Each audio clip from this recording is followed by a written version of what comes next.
कुरु त्वं कल्याणम् आरोग्यं धनसम्पदः शत्रुबुद्धिविनाशाय दीपज्योतिर्नमोऽस्तुते दीपज्योतिर्नमोऽस्तुते शुभं कुरु त्वं कल्याणम् आरोग्यं धनसम्पदः शुभं कुरु त्वं कल्याणम् आरोग्यं धनसम्पदः शुभं कुरु त्वं कल्याणम् आरोग्यं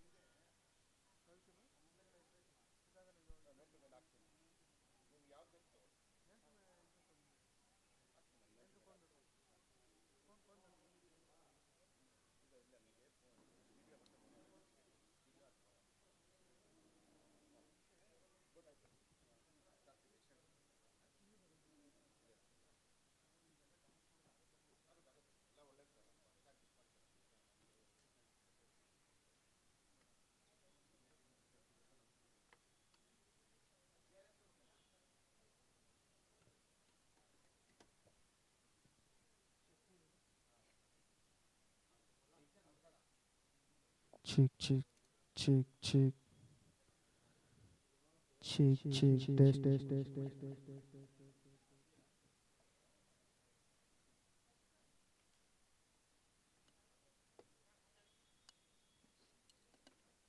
check, check, test, test, test, test, test. Okay, now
ಬಂದಿರೋ ಸ್ಟೂಡೆಂಟ್ಸ್ನ ಬಿಟ್ಟು ಬೇರೆ ಯಾವ ಶಾಲೆ ಮಕ್ಕಳು ಬಂದಿದ್ದೀರಾ ಅಂತ,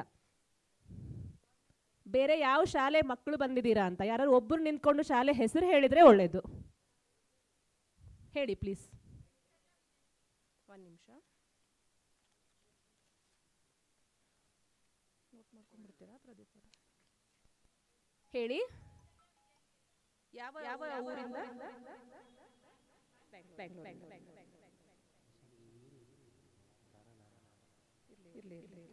ಎಷ್ಟು ಜನ ಬಂದಿದ್ದೀರಾ?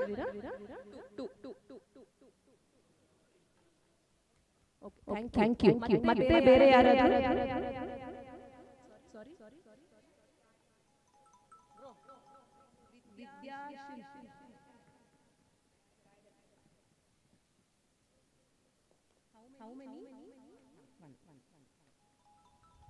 ಮತ್ತೆ ಬೇರೆ ಶಾಲೆ?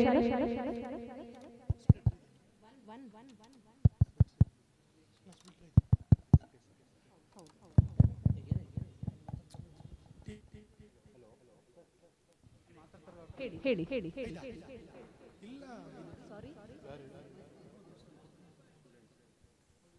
Future citizen of liberty the world.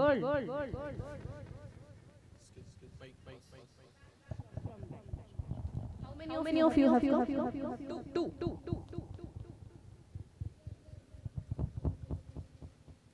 Sindhi High School have You're the one. Three.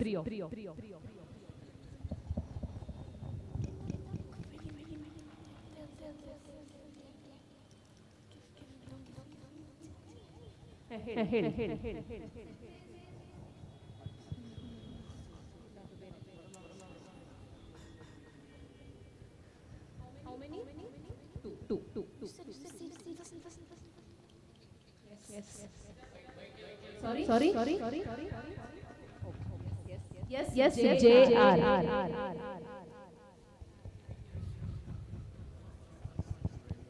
How many? Two. Mid International School.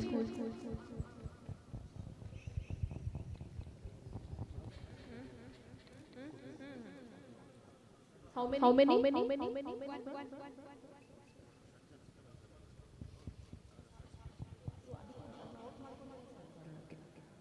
One. Euro School. Chimney.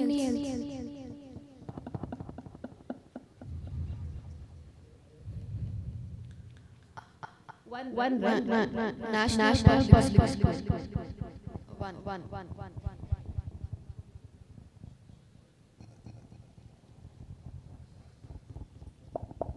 Okay. Parikrama Center. Three members.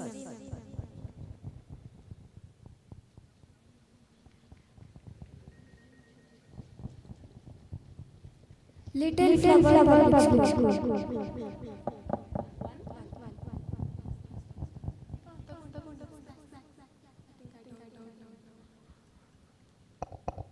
Any other school? Shri Kumar Children's Academy.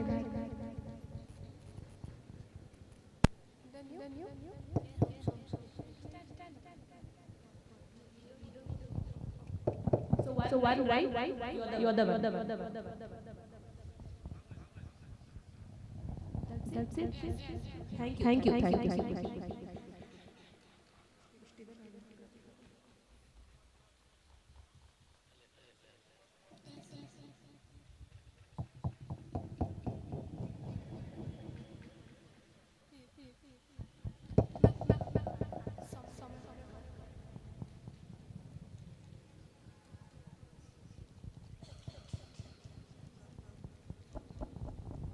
Sri Sidra High Primary School.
One.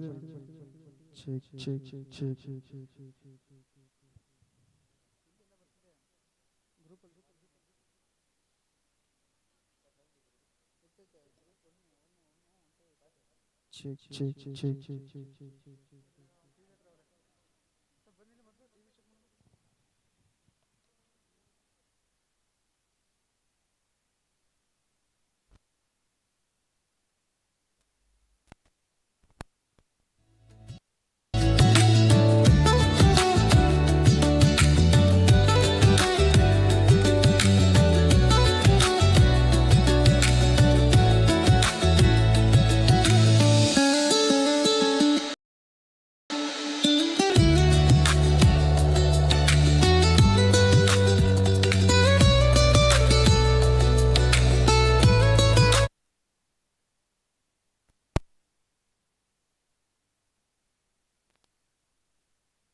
wonders of space have always captivated humanity.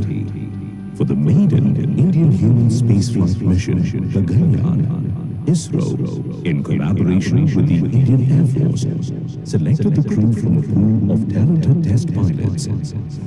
These pilots underwent a battery of clinical, aeromedical, and psychological tests. Finally, the National Crew Selection Board recommended 4 test pilots from the Indian Air Force for the Gaganyaan crew training program.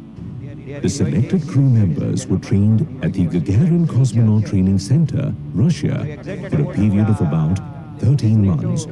This training covered various aspects of a space mission, such as parabolic flights, survival training in off hundreds of others in different parts of Karnataka who are watching this live.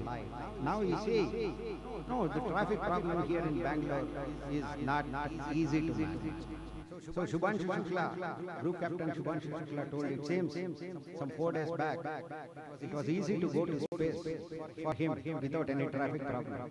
So now he is stuck in traffic, though he has left much early. He is stuck in traffic near MG Road, but he is expected in 10 to 15 minutes. Kindly be patient and be watching the documentary, and definitely will have a feast. Ready? Loudly. Thank you. Then watch the documentary.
Of space have always captivated humanity. For the maiden Indian human spaceflight mission, Gaganyaan, ISRO, in collaboration with the Indian Air Force, selected the crew from a pool of talented test pilots. These pilots underwent a battery of clinical, aeromedical, and psychological tests. Finally, the National Crew Selection Board recommended 4 test pilots from the Indian Air Force for the Mangalyaan crew training program. The selected crew members were trained at the Gagarin Cosmonaut Training Center, Russia, for a period of about 13 months. This training covered various aspects of a space mission, such as parabolic flights, survival training in off-normal snow, desert, and water landing, as well as extreme environment stressors. After returning, the astronauts are being trained in the newly established training facility.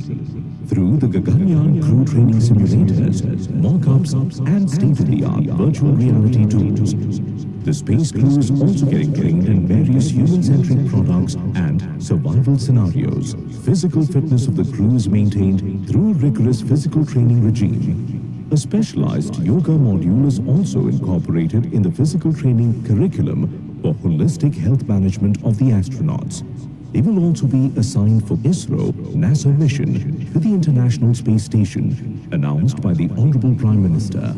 This incredible feat will take Bharat to greater heights. Akasha Bhavantam Pratikshate.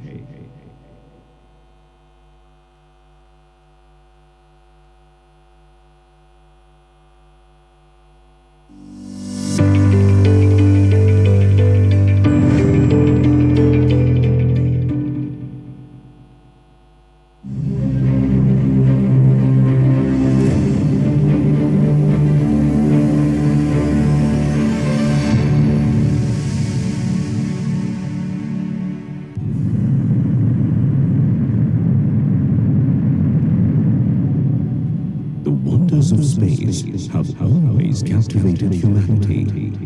For the maiden Indian human spaceflight mission, Mangalyaan, ISRO, in collaboration with the Indian Air Force, selected the crew from a pool of talented test pilots. These pilots underwent a battery of clinical, aeromedical, and psychological tests. Finally, the National Crew Selection Board recommended 4 test pilots from the Indian Air Force for the Mangalyaan crew training program. The selected crew members were trained at the Gagarin Cosmonaut Training Center, Russia, for a period of about 13 months. This training covered various aspects of a space mission, such as parabolic flights, survival training in off-normal snow, desert, and water landing, as well as extreme environment stressors. After returning, the astronauts are being trained in the newly established training facility. Through the Mangalyaan crew training simulators, mock-ups, and state-of-the-art virtual reality tools, the space crew is also getting trained in various human-centric products and survival scenarios. Physical fitness of the crew is maintained through a rigorous physical training regime. A specialized yoga module is also incorporated in the physical training curriculum for holistic health management of the astronauts. They will also be assigned for ISRO NASA mission to the International Space Station, announced by the Honorable Prime Minister. This incredible feat will take Bharat to greater heights. Akasha Bhavantam Pratikshate.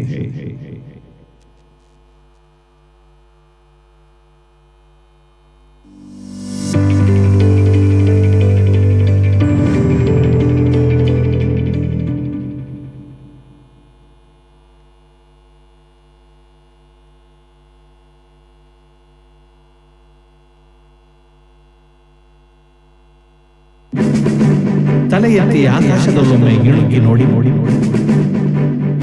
ಈರುಳಿನಲ್ಲಿ ಕಂಗೊಳಿಸುವ ಚಂದ್ರ, ಹಿನ್ನೆಲೆಯಲ್ಲಿ ಅಸಂಖ್ಯಾತ ನಕ್ಷತ್ರಗಳು, ಗ್ಯಾಲಕ್ಸಿಗಳು. ಒಂದು ವಿಸ್ಮಯಕಾರಿ ರಮಣೀಯ ಲೋಕವೇ ನಮ್ಮೆದುರು ತೆರೆದುಕೊಳ್ಳುತ್ತದೆ.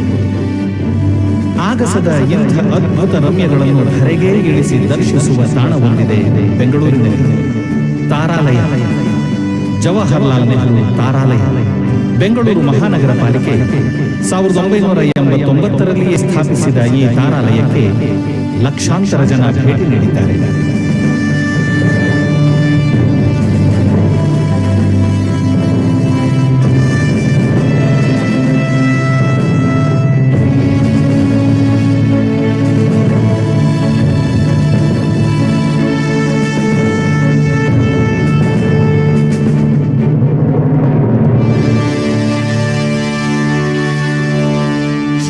ವಿಜ್ಞಾನಿಗಳ ನೇತೃತ್ವದಲ್ಲಿ ಕರ್ನಾಟಕ ಸರ್ಕಾರ 1992ರಲ್ಲಿ ಸ್ಥಾಪಿಸಿದ Bengaluru association for science education ಒಂದು ಸ್ವಾಯತ್ತ ಸಂಸ್ಥೆ.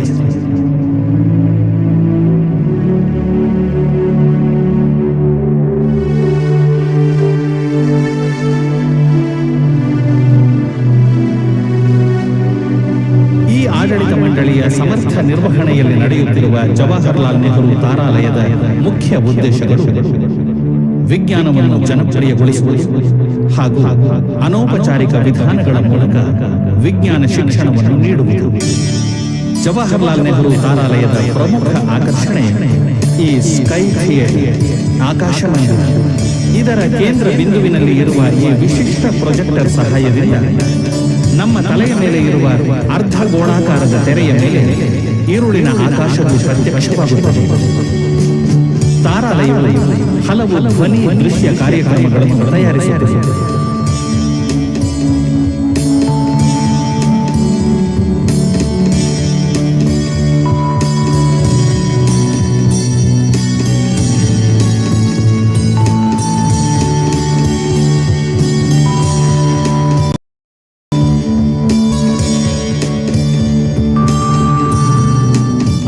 ಸೃಷ್ಟಿಯಾಗುವ ಈರುಳ ಆಕಾಶದೊಂದಿಗೆ ಸುಂದರ ವರ್ಣಚಿತ್ರಗಳು, ಕಾರ್ಟೂನ್ಗಳು ಹಾಗೂ ಕಂಪ್ಯೂಟರ್ ಅನಿಮೇಷನ್ ಚಿತ್ರಗಳು ಸುತ್ತಲೂ ಅಳವಡಿಸಲಾಗಿರುವ ವಿವಿಧ ಪ್ರೊಜೆಕ್ಟರ್ಗಳ ಮೂಲಕ ಮೂಡುತ್ತವೆ. ಸೂಕ್ತ ಸಂಗೀತದ ಹಿನ್ನೆಲೆಯಿಂದಾಗಿ ನಿರೂಪಣೆಯು ಹೆಚ್ಚು ಮನ ಸೆಳೆಯುತ್ತದೆ, ಖಗೋಳದ ಅರಿವು ಹೆಚ್ಚಿಸುತ್ತದೆ. ಇದು ತಾರಾಲಯದ ಪ್ರದರ್ಶನ ವ್ಯವಸ್ಥೆಯಲ್ಲಿ ಇನ್ನೊಂದು ವಿನೂತನ ಪ್ರಯೋಗ. ಅರ್ಧ ಗೋಳದ ತೆರೆಯ ಮೇಲೆ ಇಡೀ ದೃಶ್ಯ ಸಮಗ್ರವಾಗಿ ಮಾಡುವುದರಿಂದ ಕಾಣುತ್ತಿರುವ ವಿದ್ಯಮಾನದಲ್ಲಿ ನಾವು ಸ್ವತಃ ಒಳಗೊಂಡಿರುವ ಮುಳುಗಿರುವ ಹಾಗೆ ಇದೊಂದು ಅನನ್ಯ ಅನುಭವ. ಸ್ಕೈ ಥಿಯೇಟರ್ನ ಪ್ರತಿ ಕಾರ್ಯಕ್ರಮಕ್ಕೆ ಮುಂಚೆ ವಿಜ್ಞಾನ ತಂತ್ರಜ್ಞಾನ ಕ್ಷೇತ್ರದಲ್ಲಿ ಆಗುತ್ತಿರುವ ಬೆಳವಣಿಗೆಗಳ ಪರಿಚಯ ನೀಡುವ ವಿಜ್ಞಾನ ಸಮೀಕ್ಷೆ ಎಂಬ ಕಿರು ಕಾರ್ಯಕ್ರಮವು ಇರುತ್ತದೆ.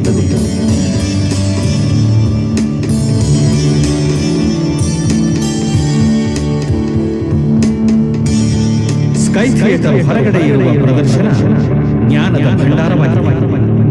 ಒಳಗಿನ ಕಾರ್ಯಕ್ರಮಗಳ ವಿಷಯ ಗ್ರಹಣಕ್ಕೆ ಪೂರಕವಾಗಿದೆ.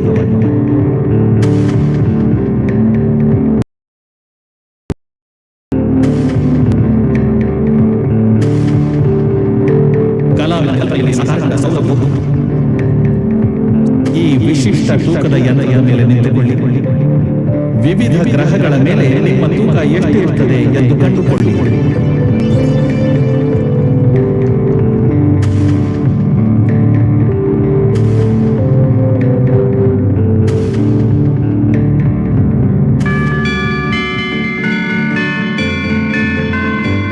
ತಾರಾಲಯದ ಅಂಗಳದಲ್ಲಿರುವ ಈ ವಿಜ್ಞಾನವನ ಸರಳವಾದ ಸಾಧನ, ವಿನೋದ ಆಟಗಳ ಮೂಲಕ ವಿಜ್ಞಾನದ ಮೂಲಭೂತ ತತ್ವಗಳನ್ನು ಸುಲಭವಾಗಿ ಪರಿಚಯಿಸುತ್ತದೆ.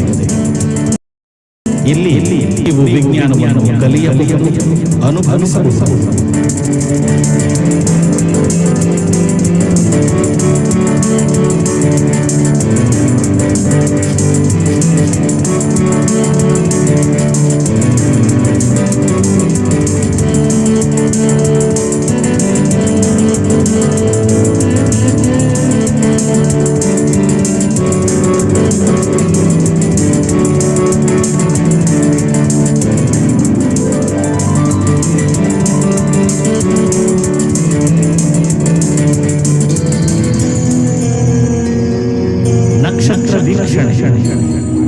ಪ್ರತಿ ತಿಂಗಳು ನಡೆಯುವ ಈ ಕಾರ್ಯಕ್ರಮದಲ್ಲಿ ಆಕಾಶ ಮಂದಿರದ ಅರ್ಧ ಗೋಳಾಕಾರದ ತೆರೆಯ ಮೇಲೆ ಅಂದಿನ ರಾತ್ರಿಯ ಆಕಾಶವನ್ನು ಮೂಡಿಸಲಾಗುತ್ತದೆ.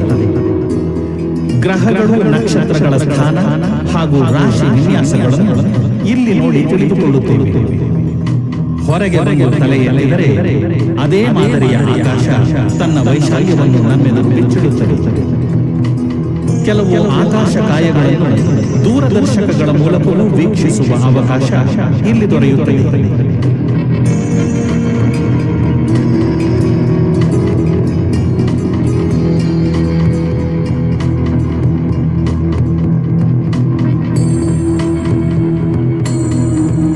ಸೂರ್ಯಗ್ರಹಣ ಚಂದ್ರಗ್ರಹಣ, ಧೂಮಕೇತುಗಳ ದರ್ಶನ, ಸೂರ್ಯನ ಎದುರು ಶುಕ್ರ ಹಾದು ಹೋದದ್ದು, ಇಂತಹ ವಿಶೇಷ ಖಗೋಳೀಯ ವಿದ್ಯಮಾನಗಳು ನಡೆದಾಗ ಜವಾಹರ್ಲಾಲ್ ನೆಹರು ತಾರಾಲಯ ಅವುಗಳ ಸುರಕ್ಷಿತ ವೀಕ್ಷಣೆಗಾಗಿ ವಿಸ್ತೃತ ವ್ಯವಸ್ಥೆಯನ್ನು ಮಾಡುತ್ತದೆ. ಆಕಾಶ ವೀಕ್ಷಣೆಯ ಜೊತೆಯಲ್ಲಿ ಇದರಲ್ಲಿ ಒಳಗೊಳ್ಳುವ ತತ್ವಗಳನ್ನು ಅರ್ಥ ಮಾಡಿಕೊಳ್ಳಲು ನೆರವಾಗುವ ಪ್ರಾತ್ಯಕ್ಷಿಕೆಗಳು ಇರುತ್ತವೆ.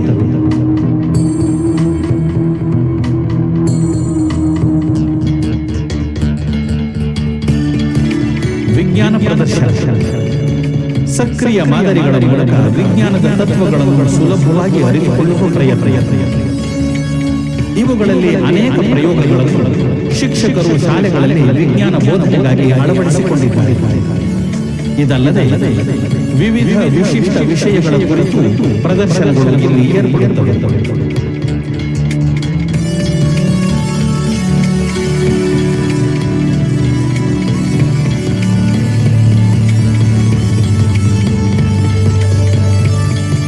ವಿಜ್ಞಾನ ಚಲನಚಿತ್ರ ಪ್ರದರ್ಶನ ಪ್ರತಿ ತಿಂಗಳ 3ನೇ ಭಾನುವಾರ ಸಂಜೆ ಸಾರ್ವಜನಿಕರಿಗಾಗಿ ಉಚಿತ ವಿಜ್ಞಾನ ಚಲನಚಿತ್ರಗಳ ಪ್ರದರ್ಶನ ಇರುತ್ತದೆ.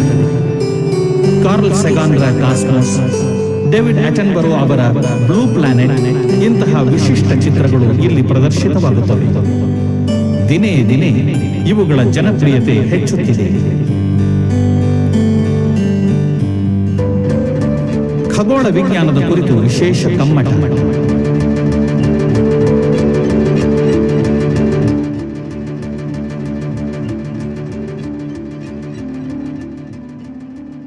ಇದರಲ್ಲಿ ಮಕ್ಕಳ ಜೊತೆ ದೊಡ್ಡವರಿಗೂ ಅವಕಾಶ. ದುರ್ಬೀನು, ದೂರದರ್ಶಕಗಳ ಸಹಾಯದಿಂದ ಖಗೋಳದ ಪರಿಚಯ.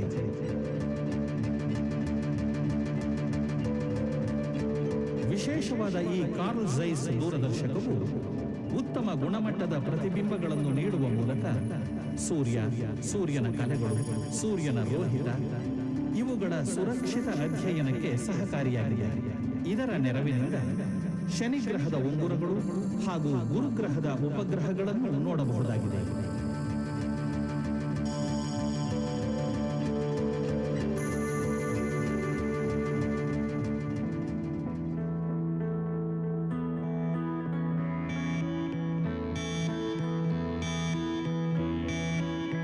ಶಿಕ್ಷಕರಿಗಾಗಿ ವಿಜ್ಞಾನ ವಿಷಯದಲ್ಲಿ ನಡೆಸಲಾಗುವ ವಿಶಿಷ್ಟ ಕಮ್ಮಟಗಳು ಅವರ ಜ್ಞಾನವನ್ನು ಬಲಪಡಿಸುವುದಲ್ಲದೆ ವಿಷಯದ ಪರಿಣಾಮಕಾರಿ ಬೋಧನೆಯ ಸಾಮರ್ಥ್ಯವನ್ನು ಹೆಚ್ಚಿಸುತ್ತವೆ.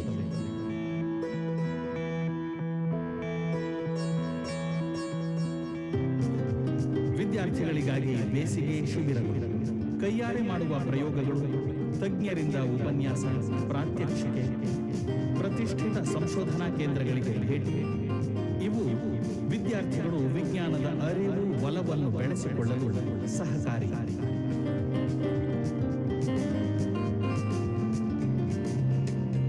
ಸೀಡ್ ಎಂದರೆ science education in early development. ಪುಟಾಣಿಗಳಿಗಾಗಿ ಆಟಿಕೆಗಳ ವಿನೋದದಲ್ಲಿಯೇ ವಿಜ್ಞಾನ ಮತ್ತು ಗಣಿತದ ತತ್ವಗಳನ್ನು ಮನನ ಮಾಡಿಕೊಳ್ಳುವ ಶಿಬಿರಗಳು.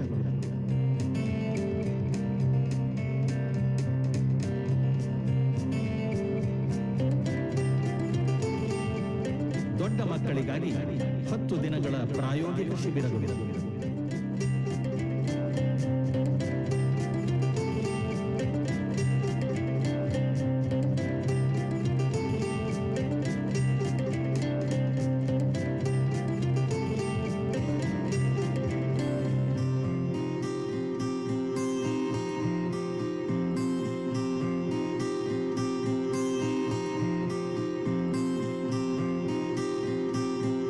ಕಾಲೇಜು ವಿದ್ಯಾರ್ಥಿಗಳಿಗಾಗಿ from the web of life to the universe.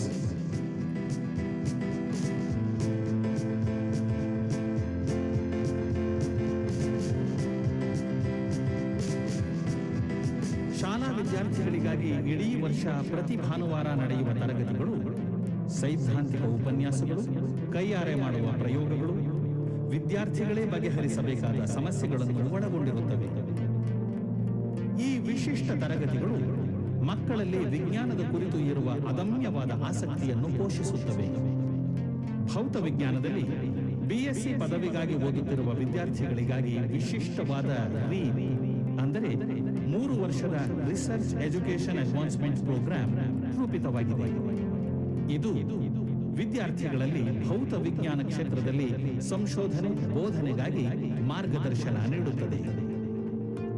ಭಾರತೀಯ ವಿಜ್ಞಾನ ಮಂದಿರ, ರಾಮನ್ ಸಂಶೋಧನಾ ಸಂಸ್ಥೆ, ಭಾರತೀಯ ಖಭೌತ ಸಂಸ್ಥೆ ಇಂತಹ ಪ್ರತಿಷ್ಠಿತ ಸಂಸ್ಥೆಗಳ ಸಹಯೋಗ ಈ ಚಟುವಟಿಕೆಗೆ ಇದೆ. ಶ್ರೇಷ್ಠ ವಿಜ್ಞಾನಿಗಳಿಂದ ವಿವಿಧ ವಿಷಯಗಳ ಕುರಿತು ಬೋಧನೆ, ಪ್ರಯೋಗಾಲಯದಲ್ಲಿ ಶೋಧನೆ, ಬುದ್ಧಿಗೆ ಸವಾಲನ್ನು ಒಡ್ಡುವ ಪ್ರಾಜೆಕ್ಟ್ಗಳು ವಿದ್ಯಾರ್ಥಿಗಳನ್ನು ವಿಜ್ಞಾನಿಗಳನ್ನಾಗಿ ಪರಿವರ್ತಿಸುತ್ತವೆ. 3ನೇ ವರ್ಷದ ರೀಪ್ ವಿದ್ಯಾರ್ಥಿಗಳಿಗೆ ವಿಜ್ಞಾನಿಗಳು ತಮ್ಮ ಸಂಶೋಧನಾ ಯೋಜನೆಗಳಲ್ಲಿಯೇ ಭಾಗವಹಿಸಲು ಅವಕಾಶ ನೀಡುತ್ತಾರೆ.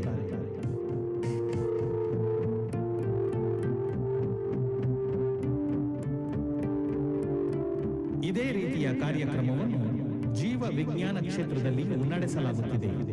ವಾರಾಂತ್ಯದ ಈ ಕಾರ್ಯಕ್ರಮಗಳು ವಿದ್ಯಾರ್ಥಿಗಳಿಗೆ ಸಂಶೋಧನೆಗೆ ಅಗತ್ಯವಾದ ಬುನಾದಿಯನ್ನು ಒದಗಿಸುತ್ತವೆ, ಸಮಸ್ಯೆಗಳನ್ನು ಬಗೆಹರಿಸುವ ಕೌಶಲ್ಯವನ್ನು ಹರಿತಗೊಳಿಸುತ್ತವೆ, ಸಂಶೋಧನೆ ನಡೆಸುವಲ್ಲಿ ಅಡಗಿರುವ ಆನಂದದ ಅನುಭವವನ್ನು ನೀಡುತ್ತವೆ.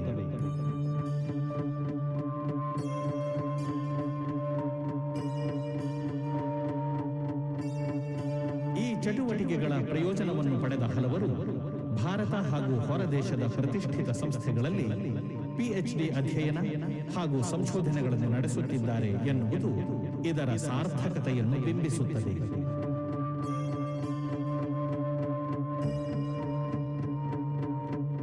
ತಾರಾಲಯದಲ್ಲಿ ನಿತ್ಯ ನಡೆಯುವ ಈ ಎಲ್ಲ ಚಟುವಟಿಕೆಗಳ ಜೊತೆಯಲ್ಲಿ ಕೆಲವೊಮ್ಮೆ ದೇಶ ವಿದೇಶಗಳ ಹಿರಿಯ ವಿಜ್ಞಾನಿಗಳ ವಿಶೇಷ ಉಪನ್ಯಾಸಗಳನ್ನು ಸಾರ್ವಜನಿಕರಿಗಾಗಿ ಆಯೋಜಿಸಲಾಗುತ್ತದೆ.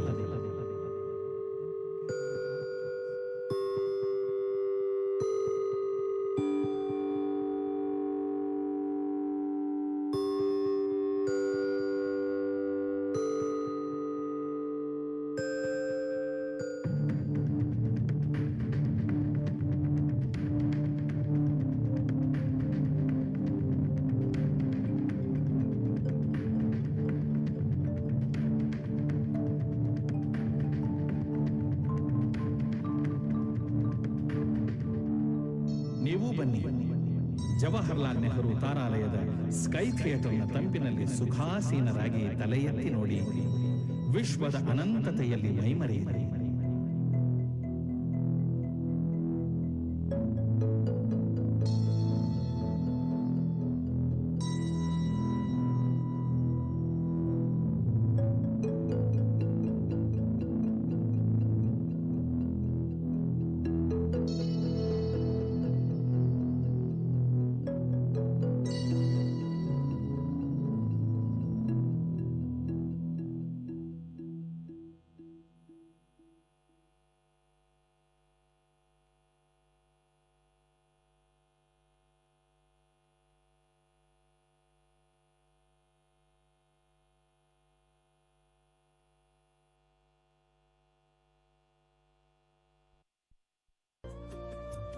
शुभं कुरुत्वं कल्याणम् आरोग्यं धनसम्पदः.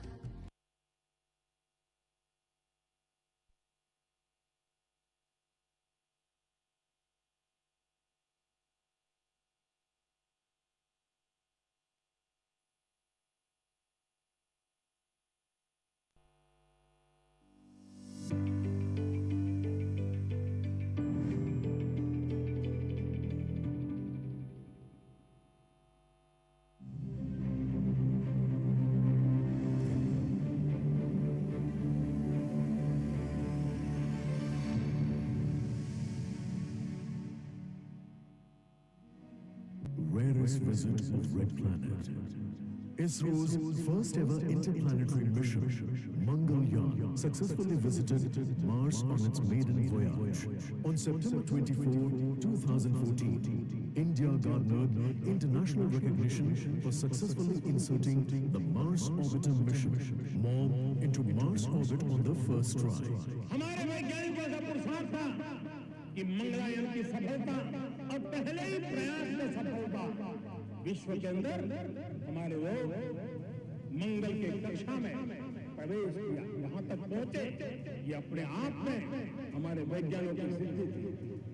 Despite the fact that this feat has previously been accomplished by advanced space agencies multiple times over, it's the fourth country to reach Mars orbit. After leaving Earth, the spacecraft WOM covered 650 millions of kilometers in her 300-day journey to Mars.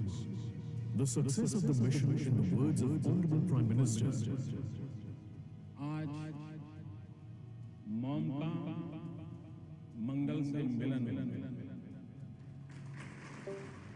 आज मंगल को MOM मिली। Ultimately, it completed 7 years of mission life despite being designed for 6 months. India's ability to send spacecraft into interplanetary space was demonstrated by this mission.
Good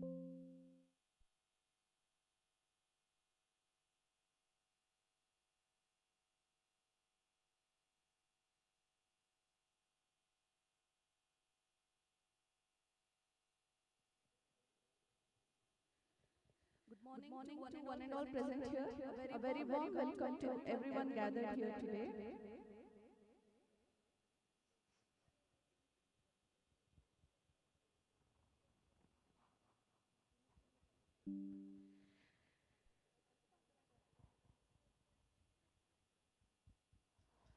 It is a privilege to host this special student astronaut interaction where young minds connect directly with the spirit of India's space journey. Group Captain Shubhanshu Shukla, the star of the event today, Honorable SNT Minister, Government of Karnataka, Shri N.S. Bosraju Sir, Honorable Minister of Primary and Secondary Education, Shri Madhu Bangarappa Sir, and other dignitaries have arrived in the auditorium.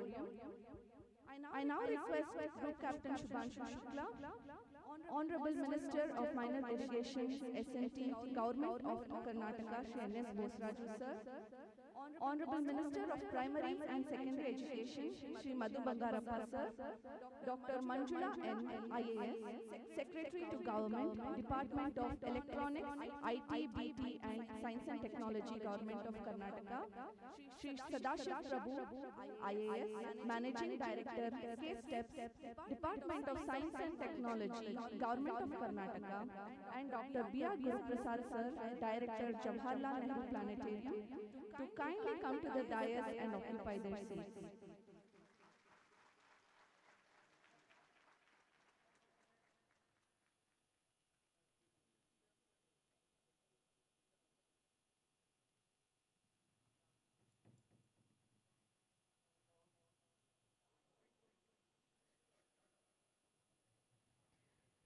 Thank you.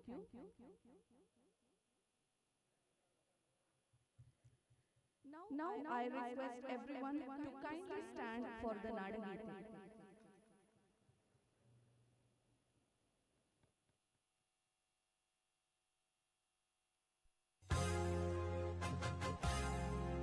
जय भारत जननीय तंजाते जय हे कर्नाटक माते जय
Now I call upon Shri Sadashiv Prabhu B, IAS, Managing Director, Karnataka Science and Technology Promotion Society, Department of Science and Technology, Government of Karnataka, for a formal welcome. ಎಲ್ರಿಗೂ ನಮಸ್ಕಾರ. This program of base is a significant milestone in the science and technology department history. We have with us Group Captain Shubhanshu Shukla ji with us, and we have numerous young minds of Bengaluru and all over Karnataka. He is going to have a interaction with you all. I'm here to welcome you all.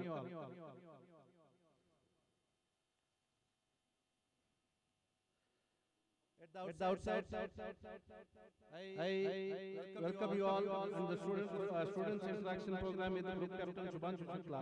I'm very happy to welcome Group Captain Shubhanshu Shukla, India's first astronaut to visit the International Space Station and second Indian to travel into space. Heartily welcome, sir.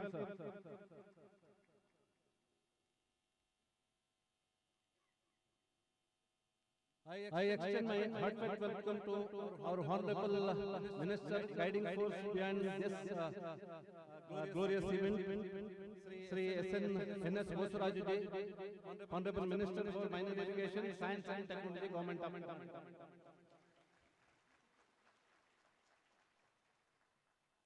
I'd like to take this opportunity to welcome Honorable Minister for Primary and Secondary Education, Sri Madhu Bangarappa ji, Government of Karnataka, for this function.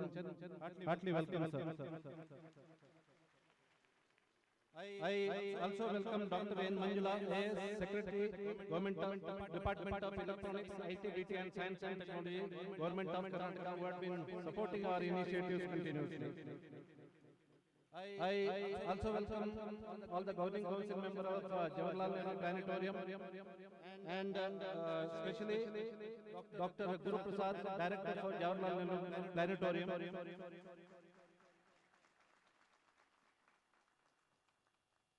I welcome all the media persons who have come here to cover the event. Most welcome to you all. Also, there are numerous 19 schools. Students from 19 schools have gathered here. Prominently among them, Karnataka Public School, T. Narsipura, Mysore. Government High School, Benakanal, Kustagi. Residential School, Soundarya School, St. Mary's School, and numerous other schools. They have been represented in small number from Bengaluru. Welcome to you all. I hope this event will be remembered by you for your lifetime. You are going to be inspired by this event. I welcome all the staff from Department of Science and Technology, Ministerial Secretariat, and all the dignitaries present here. Thank you. Thank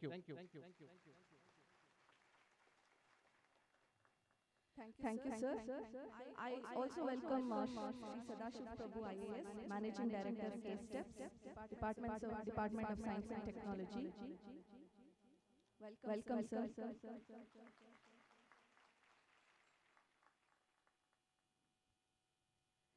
Now I call upon Dr. Mangalyaan M. IAS, Secretary to Government, Department of Electronics, IT, BT and Science and Technology, to speak on this special occasion. Thank you. Good morning, everyone. Group Captain Shubhanshu Shukla, who is the center of attraction today in this event. Honorable Minister, Mr. Bosaraju, who looks after Minor Irrigation and Science and Technology Department. Honorable Minister for Primary and Secondary Education, Shri Madhu Bangarappa sir. Director Sadashiv Prabhu, who looks after the Science and Technology Department. And the very energetic Director of Jawaharlal Nehru Planetarium, Mr. Guru Prasad. And all the dignitaries and delegates here. And more than anything else, dear students and the media personnel. I think this is a wonderful opportunity for you all. You've been very fortunate to have to interact with a person of this stature, who is the second Indian visited space, traveled to space, and the first to have ever the International Space Station. I think it's a very wonderful opportunity. Thanks to all the Ministers, Science and Technology and Jawaharlal Planetarium Director who have actually enabled us. And also a heartfelt thanks to Group Captain Shubhanshu Shukla, who has made it here in spite of all his busy schedule. I think we've been, second time we've seen him in the last week. He's a busy person, I can understand. We just had his presence during the Bangalore Tech Summit also, where he inspired more than 10,000 students and innovators who participated across the state and the country that day. So it was a huge gathering, and I could make out there was a pin drop silence, and everybody was like curiously watching his presentation. I'm sure the same thing will be repeated here today. So I just want to, as the Department of Government Science and Technology, I just want to highlight a few things which the government is also doing. I think students may not be very aware, but through you, I would like to highlight the efforts being taken by the government of Karnataka to promote science and technology also. We have a lot of innovation labs being set up in our government schools. Likewise, we have planetaria. So you must have seen the mobile planetaria also have been set up. So we can see the blue vans you must have seen outside. These are the mobile planetaria which will be shortly launched, relaunched in fact. We have refurbished them, retrofitted them and kept them ready. Shortly they'll also be launched. But apart from that, we have about regional science centers. One is in Bangalore and another one is in Dharwad. These are the two major regional science centers we have. And we have 10 sub-regional science centers also. These are across the state. Namely Davangere, Haveri, Raichur, Ballari, Karwar, Bidar, Chikbalapur, Bagalkote, Koppal and Tumkur. These are all operational and open to public. Very actively we see students engaging there locally. I wish all of you also carry the message, because many of you are coming from other districts. So you can also inform your teachers and others relevant, so they can engage other students, because everybody don't have an opportunity here. Here I think we are about 19 schools, about 550 students only here. But the reach is possible to a larger number of students can be reached out through those means. Not only that, we also have a very high-end planetarium which is established in Mangalore, which is in the campus of the Regional Science Center, which I just mentioned. This facility enables for immersive science learning, improved access to astronomy education, and hence we are trying to promote the scientific curiosity among the students and the visitors who visit that particular center. Not only that, the government is also trying to establish a science city in Bangalore with the assistance of Government of India, Ministry of Culture. This is going to cost about 230 odd crores. Shortly we are planning this. So this helps to see how showcasing the growth of science and technology in our state and in our country, and also to spread the message or the attitude towards science and scientific temper among the students and the public. That is the vision we have. So not only that, we also have in a remote place, which is Gauribidnur in Chikbalapur district, about 150 kilometers from here, there is a Dr. H. Narasimhaya Science, Cultural, Educational and Tourism Authority. So you all know Dr. Narasimhaya was a visionary educationist. You have seen the kind of educational institutions he has established, and also tried to promote the scientific temper among the students. So in his honor, we have developed this particular center.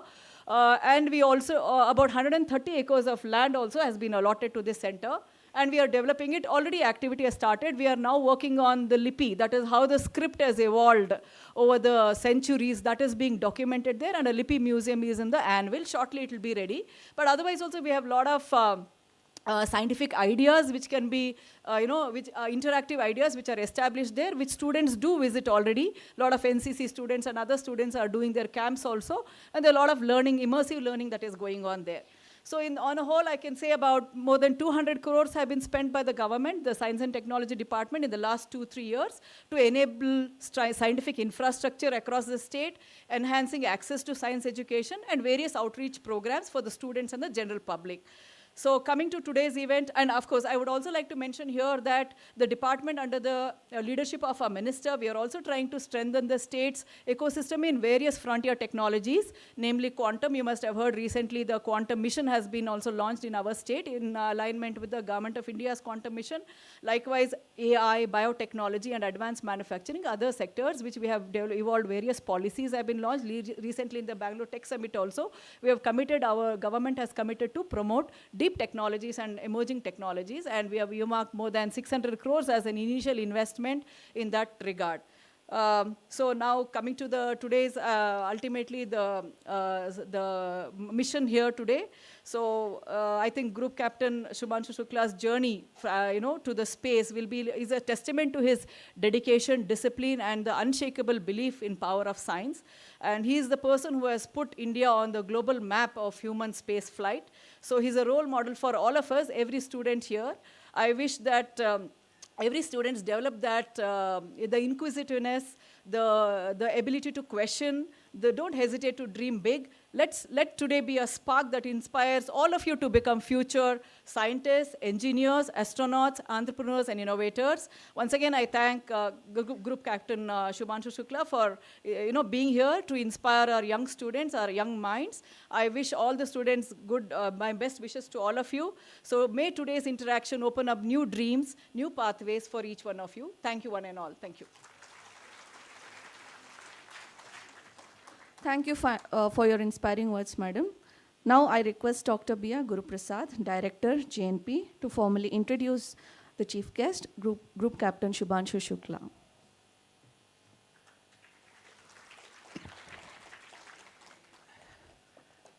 Respected Group Captain Shubhanshu Shukla,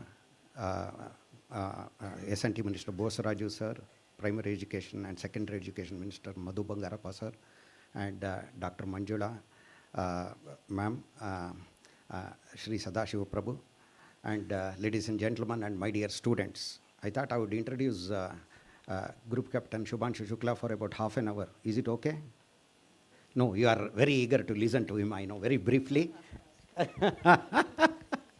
So, yeah, in 3 minutes I will introduce him. Anyway, are you ready? Yes. Say loudly. That's good. That's the spirit. I have immense pleasure today and honored indeed to introduce Group Captain Shubhanshu Shukla to you all. He is the second Indian to go to space, of course, and the first Indian to visit the International Space Station, ISS. Actually, Group Captain Shubhanshu Shukla does not need any introduction since 140 crore Indians followed his recent Axiom 4 flight with unbridled interest. Through his successful flight, he stole their hearts. It's not an exaggeration, but it is customary to introduce the chief guest, and I am doing so. Shri Shubhanshu Shukla holds the rank of Group Captain in the Indian Air Force, and he is one of the 4 astronauts or Gaganyatris of ISRO under the Mangalyaan program, which is the maiden step of India in the human space flight domain, in fact.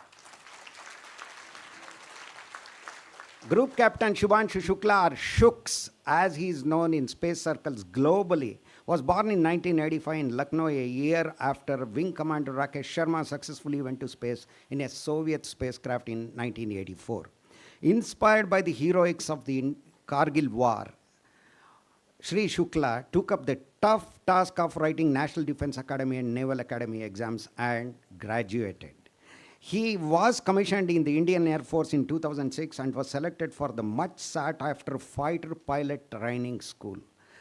Having served IAF as a fighter pilot for about a decade, he graduated to a more challenging and more perilous job of a test pilot, in fact. As part of his assignment, Group Captain Shukla has flown both transport as well as fighter aircraft, including MiG-21, MiG-29, and Su-30 MKI. He was selected as one of the 4 astronaut candidates of ISRO in 2019, and during 20 and 21, he was trained at Yuri Gagarin Cosmonaut Training Center near Moscow, and later he was specifically trained for Gaganyaan mission in ISRO's astronaut training facility here in Bangalore. Group Captain Shubhanshu Shukla was introduced as one of the 4 Gaganyatris by Honorable Prime Minister Narendra Modi ji in February 2024. Again, his prowess enabled him to be selected as the participating Indian astronaut in the Axiom 4 mission, which provided him an opportunity to travel to the sprawling International Space Station, or ISS, and live there for about a fortnight. Nearly about 18 days he lived there. Launched into space on June 25th this year, Group Captain Shukla safely returned to Earth on July 15th of this year. In the same auditorium, these events were streamed with commentary in English and Kannada here. During Axiom 4 mission, Group Captain Shukla represented the dream of 140 crore Indians, especially students like you, and was part of about 60 experiments, 7 of them from India. Having enjoyed every minute of Axiom 4 flight, Indians are now eagerly looking forward to his Gaganyaan flight in the near future, when Group Captain Shubhanshu Shukla will be successfully launched from the Indian soil, sitting in the indigenous Gaganyaan spacecraft carried on top of India's HLVM-3 Bahubali rocket to orbit and return safely, in fact. Finally, students, one more round of big applause for our brave and globally represented Gaganyatri Group Captain Shubhanshu Shukla, who has made our country proud. Thank you very much. Thank you, sir. Now I request the dignitaries to kindly light the lamp, signifying a glorious start to this event.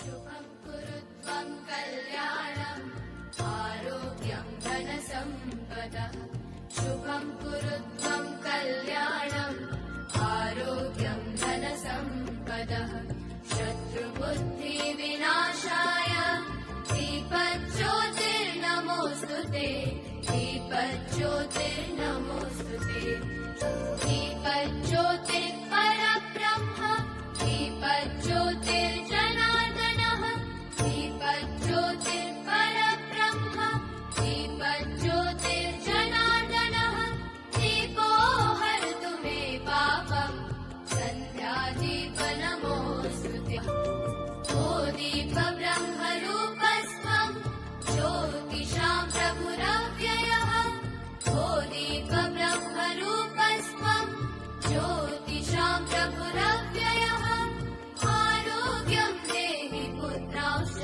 मतिं स्वच्छां हि मे सदा रवेरस्तं समारभ्य यावत् सूर्योदयो भवेत् रवेरस्तं समारभ्य यावत् सूर्योदयो भवेत् यस्य तिष्ठे गृहे दीपः तस्य नास्ति दरिद्रता शुभं कुरुत्वं कल्याणम् आरोग्यं धनसम्पदः शुभं कुरुत्वं कल्याणम् आरोग्यं धनसम्पदः शत्रुबुद्धिविनाशाय दीपज्योतिर्नमोऽस्तु ते दीपज्योतिर्नमोऽस्तु ते शुभं कुरुत्वं कल्याणम् आरोग्यं धनसम्पदः शुभं कुरुत्वं कल्याणम् आरोग्यं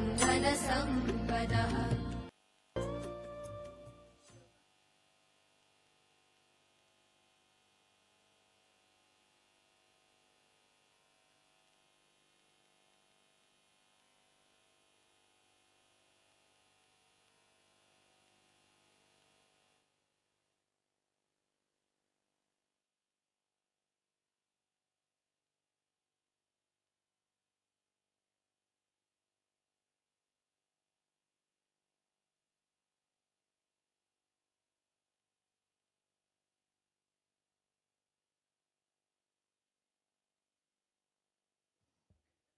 I thank all the dignitaries. Now I request Shri Madhu Bangarappa sir, Honorable Minister, Department of Primary and Secondary Education, to say a few words on this occasion.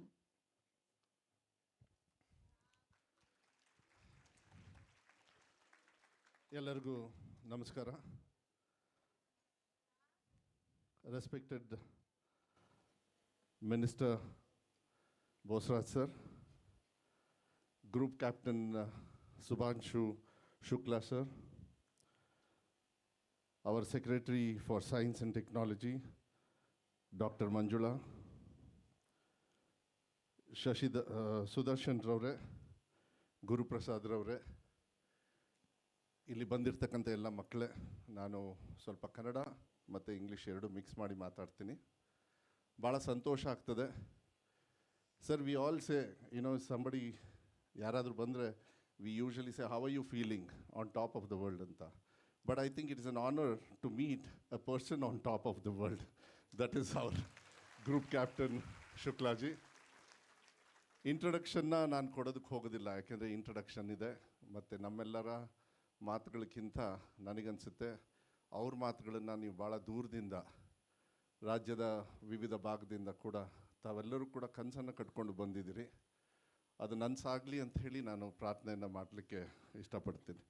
ಭಾಳ it's very honour to meet you sir. I think you have made us remember our olden days 40 years back when Captain Rakesh Sharma ji went to space, and he was speaking to us from there, the only one person, and at that time I think it was less than 1 billion people.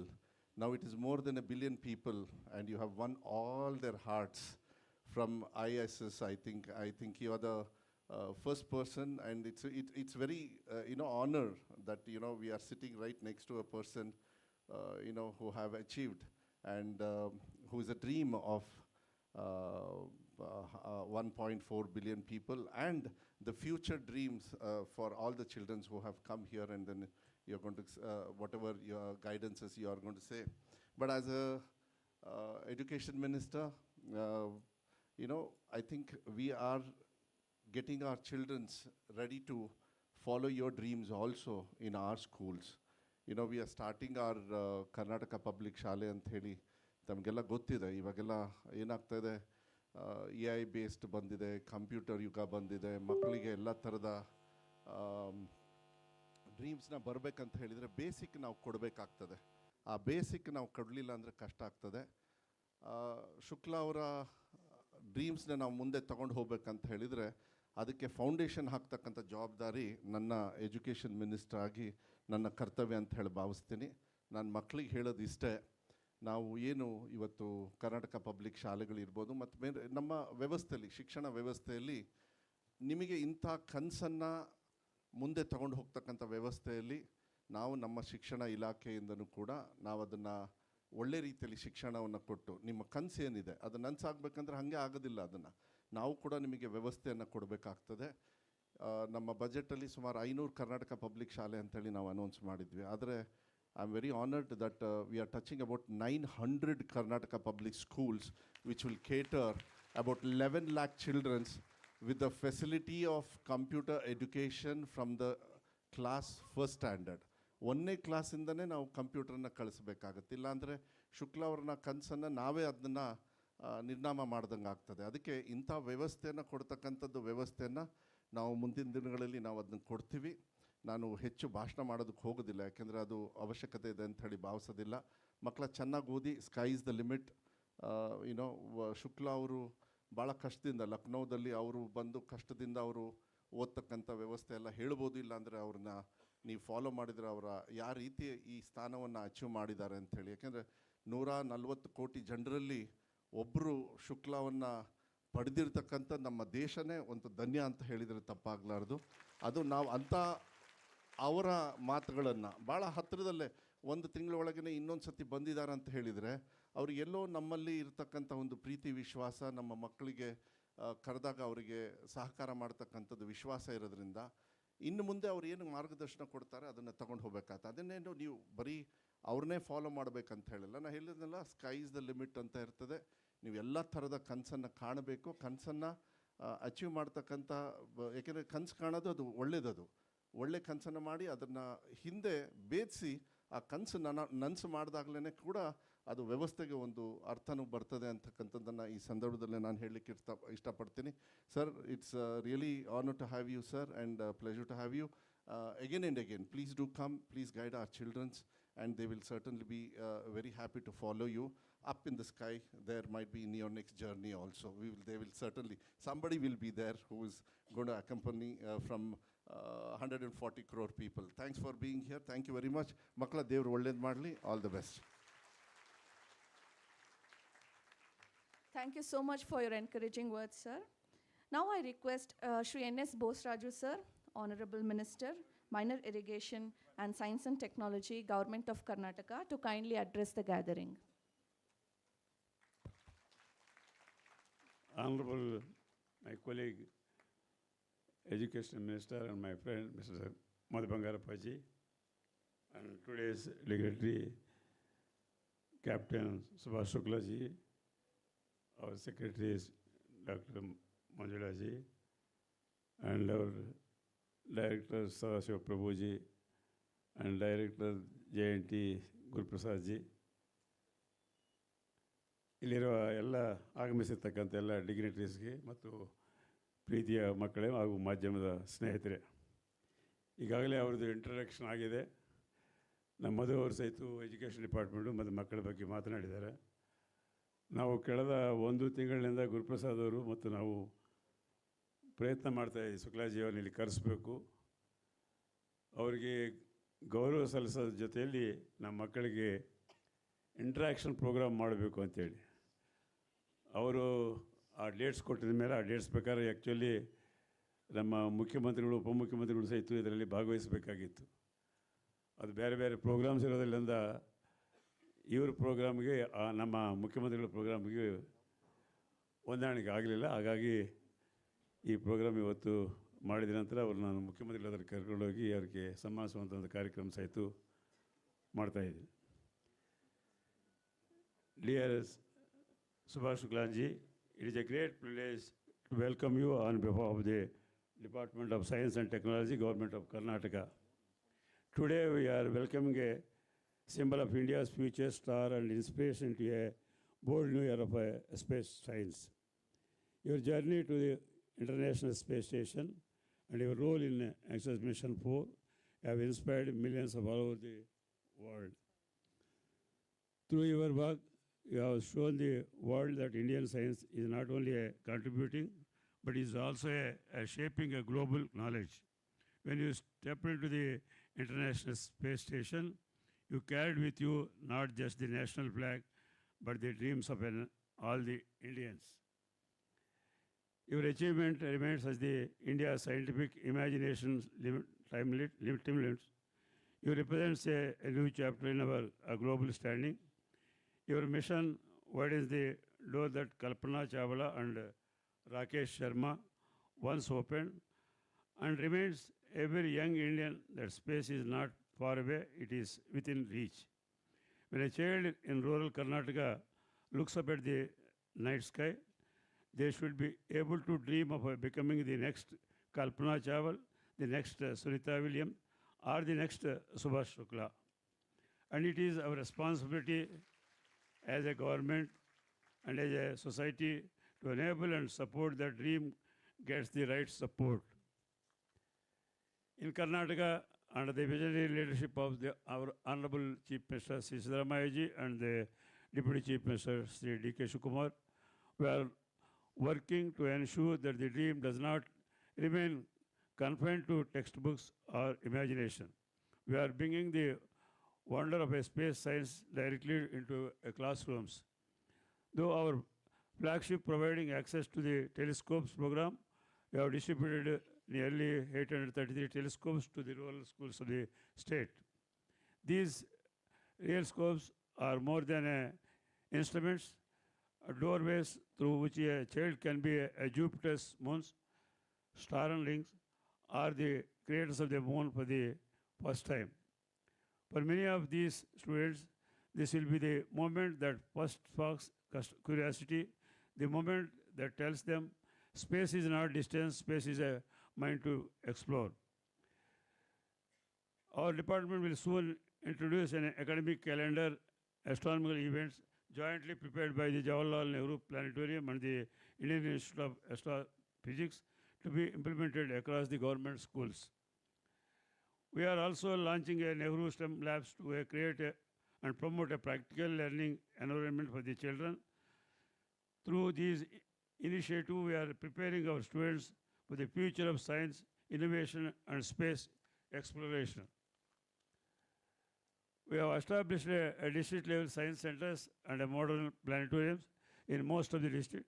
Our mobile digital planetariums travel directly to schools located in villages and small towns, impressing children in the cosmos without ever needing to leave the classrooms.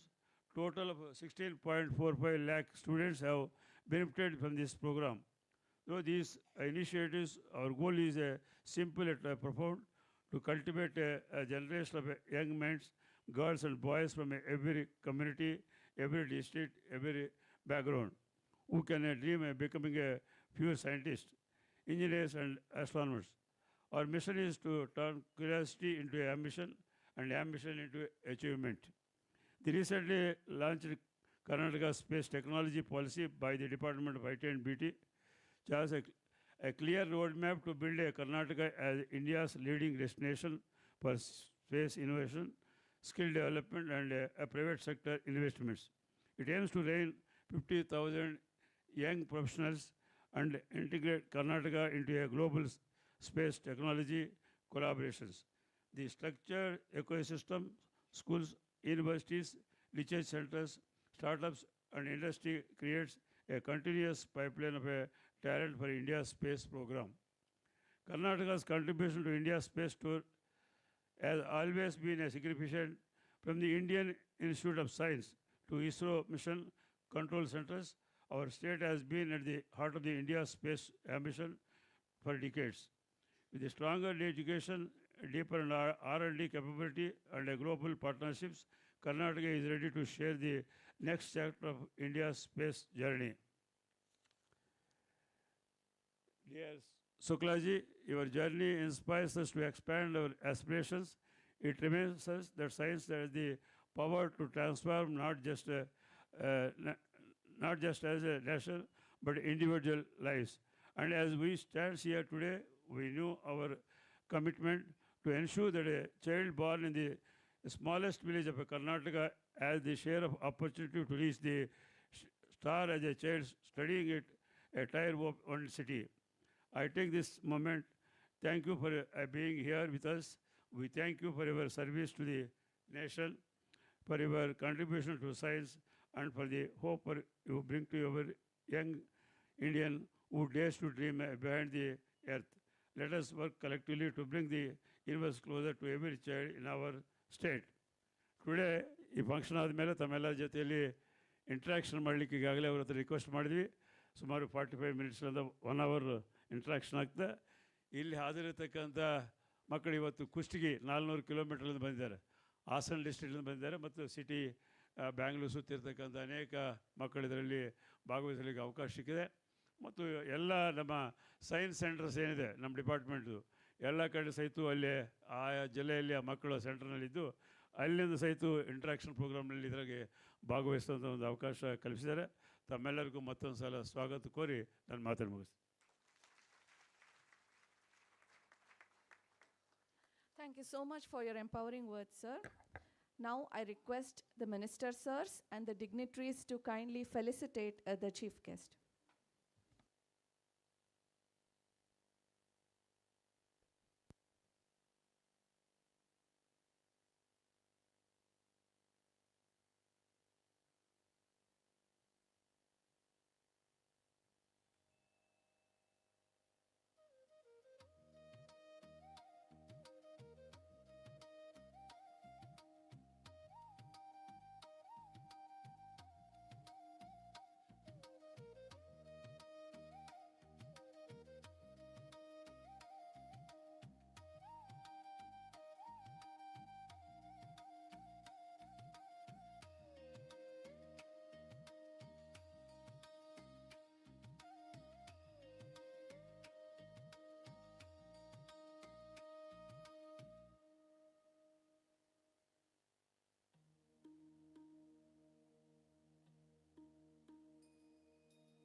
Thank you, honorable ministers and the dignitaries.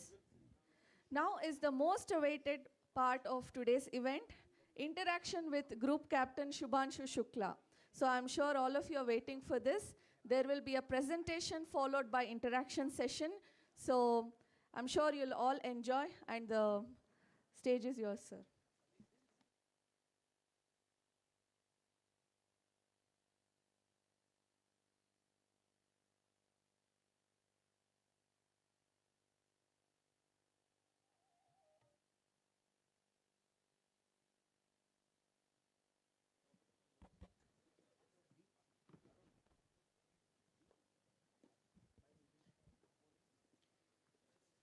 very good morning to all of you.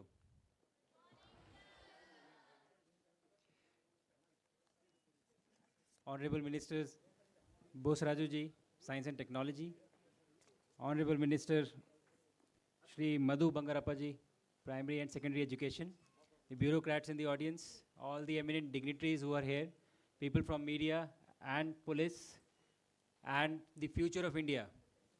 Once again, a very, very good morning to all of you.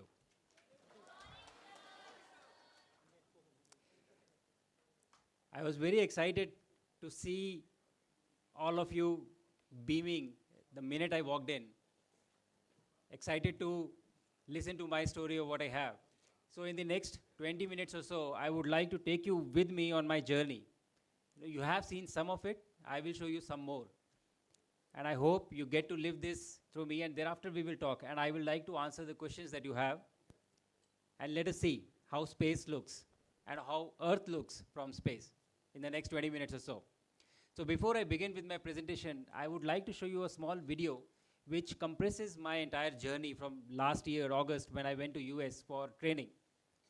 So as was mentioned, we have been training since 2020 for being an astronaut.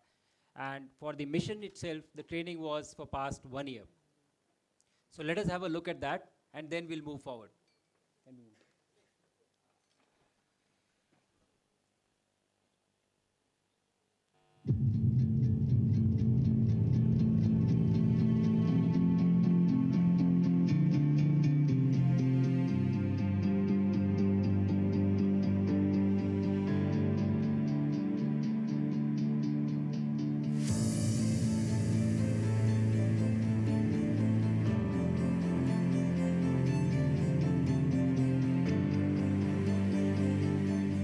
When I think or feel about having the flag on my left shoulder, I just want Hungarian people to know that we did this. We were able to achieve this.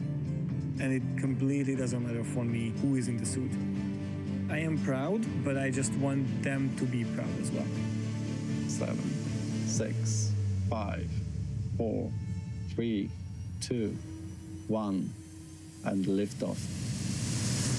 For 3 nations, a new chapter in space takes flight. Godspeed, AX4.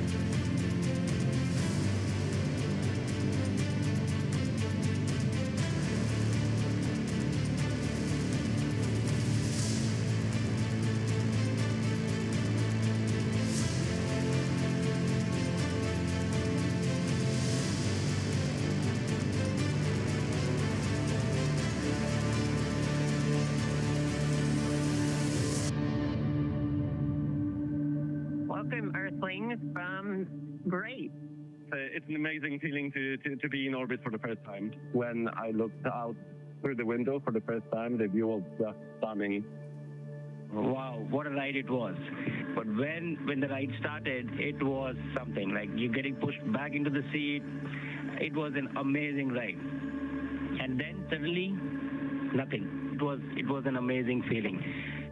We also wanted to thank you for, basically, thanks for everyone around the world, and every person, every team who made this beautiful day happen. Grace crew, welcome aboard the International Space Station. Peggy, welcome back. It's a great honor and privilege to have such a legendary astronaut on board with us.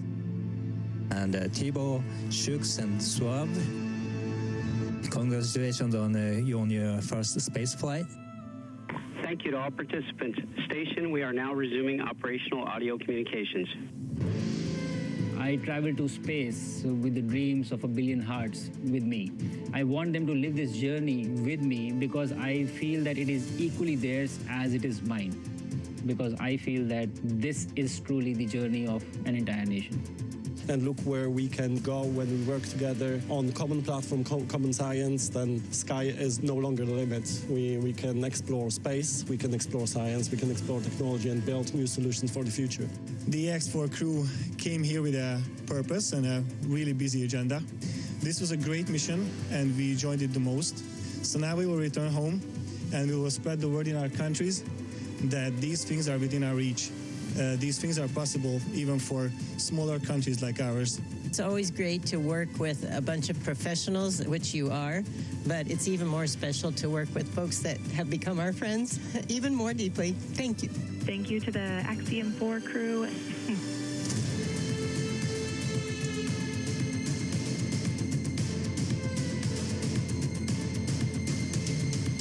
And we have splashdown of the AX4 crew back on planet Earth. Welcome home.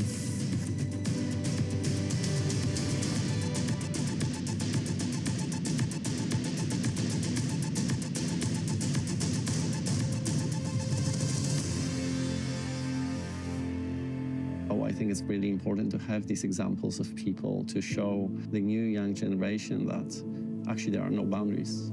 Your dreams, your careers, and your lives have no limits. This is what you dream of, then you can pursue.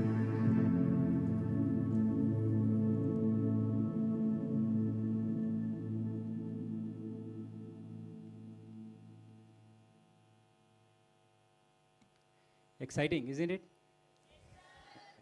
I've tried to compress this entire journey of 20 days into a few minutes to just give you a glimpse of what it is all about. You know, how much of training it takes, what do we go, what do we do up there, and how we come back.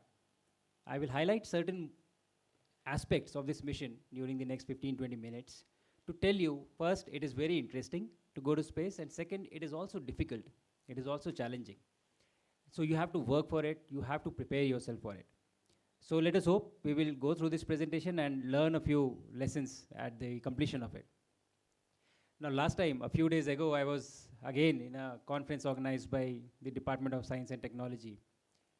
I said a lot of things like how I'm going to say today, but the thing that was caught on was how I said that space was easier than navigating Bangalore traffic. So I will not be commenting on traffic at all today. We will talk only about space and move forward from there. Next, please. So before talking about my mission in particular, you know, why do we go for exploration? Most of the people who are sitting in this audience are kids. And I feel kids inherently are very curious. They ask questions. So initially there is a stage, you know, when parents are worried that kids are not speaking. At least I was worried for my son. When he was 2, he was not speaking. And I was really worried that he's going to speak late. But then he picked up and he started speaking. And now the problem is that he won't keep quiet. So the issue is that kids are very curious mind. They want to know why for everything. Why does this happen like this? Why does that happen like that? And I think that's a very basic requirement of human nature. It is a quality, I would say. It is not a requirement. And that is what makes us explore. And when we explore, we find solutions to problems which we didn't even know was possible. And I think that is the biggest advantage of having this curiosity alive even as you grow up. Also, traveling to space gives you a very unique perspective. So when we are training for spaceflight, you are prepared very well. People tell you, they show you videos. People who have been there, they come back and share their experiences. They tell you of how it was. So you feel really prepared when you go for mission. But the fact is that when you do go, it is actually very different. It is not the same. Because you have not experienced it. And that environment that you have not experienced, it is very difficult to imagine. You cannot imagine. So when you go there, it gives you very different or very unique perspectives, some of which we will be talking about today. Next one, please. So very quickly, just look at the difference in the capsules that are taking humans to space. On the left, you see the first capsule that took Yuri Gagarin in 12th April 1961 to space. And on the right is the Soyuz, which takes humans to space today. The next one, please. And this is on the American side. The first capsule that went, the Mercury capsule. And on the right is the capsule in which I went. A lot has changed. How it was, how it is now. A lot of technology has gone in. A lot of experiences that we have learned over decades have gone into developing something like this. Why it is important is because we are developing our own Gaganyaan capsule or for Gaganyaan mission. And the lessons that we have learned from all of this, from our training in Russia and in the US, all those lessons are being used to refine what we are going to make and in which we are going to send somebody to space from India. Next one, please. So like I said, let's move on to the launch. You saw the rocket launch, going up slowly, gradually in the video. But it is not slow, it is not gradual. I can tell you from experience. I thought that I have a familiarity to this particular phase of flight because I am a fighter pilot. I have flown fighter aircraft most of my life. But when the ignition happened, the 9 engines of Falcon 9, when they came on, everything I knew just went outside the window. All the training just, I forgot. Almost similar to when you get question papers in your exams. All the preparation that you have, you just forget. This is out of syllabus, But it is very powerful and very quick. I did not imagine it to be that powerful. So that was lesson number 1. Because imagine this, if you can. You're going from 0 kilometers per hour to 28,500 kilometers per hour in 8.5 minutes. That is the kind of acceleration that you experience when you are sitting in the rocket. It is massive, and it is sustained for about 8.5 minutes. Now, when you do experience this acceleration, your body actually experiences, it feels it. And what happens is that when, right now, all of you are sitting on chairs, so you are also experiencing acceleration, that is 1g. But you don't feel it because you get used to it. But if I was to increase this, you will feel it. So in fighter cockpit also, you feel the G load when you're turning with more Gs, you feel that acceleration from your head to toe. So when you are under higher Gs, all the blood from your head, it goes down. It goes down to your legs. And so there are exercises, there are G suits that you wear so that you prevent it from going down. Because if there is no blood in your head, you will become unconscious at some point of time, which happens during flying sometimes. But then when you relax, the blood comes back and then you start flying again. The issue with the space flight is that if you are aborting at a higher altitude, you will be subjected to about 18 to 20 Gs. That means 18 to 20 times the force that you're experiencing now. It is almost like a baby elephant sitting on your chest. That is the kind of force you will experience. So your spine cannot take it. It will collapse. So the seats are reclined so that you experience this through your chest. Body has more tolerance in this axis. But the problem is when this gets compressed, you can't breathe. So you have to push your stomach. So these are all techniques that have evolved over a period of time. Can we go on to the next, please, and play the video? So this, what you see, is the GX through your chest. 2.5. 3.0. 3.5. 4GX.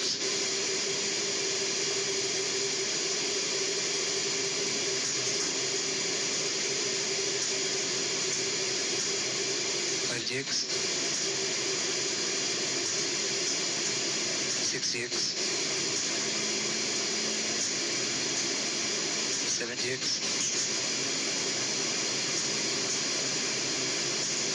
8GX. If you should maintain for 30 seconds, sir. You can pause it. Now this, what you saw, is the GX through your chest. And if you would see, I am opening my mouth at regular intervals. I am trying to exhale forcefully so that inhalation happens as a passive exercise. The next, the previous one, and play the next video. You can click on the other one. Braking profile 7G This is target GZ. tracking for 15 seconds now. Start track. Missile your stick is live. Go for it now. 1, 2, 3, breathe. 1, 2, 3, breathe. 1, 2, 3, breathe. 1, 2, 3, breathe. 1, 2, strain hard, breathe. Maintain, maintain, very good, breathe. 1, 2, 3, breathe. 1, 2, 3, breathe. 1, 2, 3, offload, offload, offload, offload, offload, continuous training, offload, offload, continuous training, offload, offload, braking profile. So the other video that you saw was the GZ, which is from head to toe.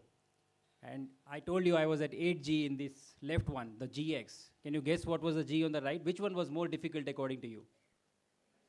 The right side. So what was the G in that? It was 7 Gs. less than the one on the left one, the GX. So that is how difficult it is, you know. So when you see a launch, you know, from sitting from outside, and you are going to study about all this, pay attention, understand how much goes into making something happen. This is just one aspect that I'm picking up. Now imagine if I have to do something, if I have to operate a button, my hand becomes 8 times heavier. To take my hand to just operate a button, that becomes challenging. So all these are very nuanced and very complex things that have to be kept in mind when you're planning for a mission. Next one, please. So now you do all that and now you reach space. You saw our video, we gave our small speeches from space. But space is two things, first I can tell you. It is a lot of fun. You know, you are essentially swimming in air. You know, how if you have swam in water, it takes effort. But swimming in air, it's effortless. It is very easy. But the second thing, it is very disorienting. So on ground, you have a very strong sense of up and down, left or right. But in space, that sense goes. There is no up and down or something. So if after some time you are upside down, you won't even know. You would, you know, not feel that this has happened. I remember during the first few days, I was very hesitant, or I was trying to maintain that sense of orientation as we have on Earth. So if there is a module and there is, let's say, a floor, there is no floor, but let's say a floor and a roof and walls on the side, and if there was a NASA astronaut working on one of her experiments, so there was no way for me to go past her. So I sat down and I was waiting. There's this other NASA astronaut who came to me, what happened, Shuks, you're waiting? I said, yes, she's in the way. And she started laughing. And she took my hand, took me to the ceiling and said, walk here. And, you know, it takes time for your mind to register that this is possible. So then you start walking on ceilings, you start walking on, you know, walls, you start walking wherever. You use the 3D space completely. But that change has to come. Your mind has to understand that this is possible. And the other thing that happens is your understanding of microgravity itself. No, it is not that there is no gravity in space. There is gravity. We are very close to Earth. But you are in a free fall around the Earth. So you don't experience gravity. Everything is falling. I'm falling, the station is falling, everything inside the station is also falling. So if I was to take this paper and leave it in microgravity, it will stay here. It will not fall down relative to me because it is already falling with me. But your mind doesn't know that. So I was very hesitant to let go of anything. And if I have to leave something and do work on something, I would search for someone and ask them, can you please hold this for me? And I had 2 first-time flyers with me. They would also hold it. You know, and so all of us are floating in space. Everybody is falling, but they would also hold it and stand next to me until the time I finish something. So this takes time for your mind to adjust. Can we move to next? Play the video. Look at this. This is an example of what I just told you. कुछ चीज़ें microgravity में बहुत आसान होती है, जैसे कि lens change करना. चलिए देखते हैं.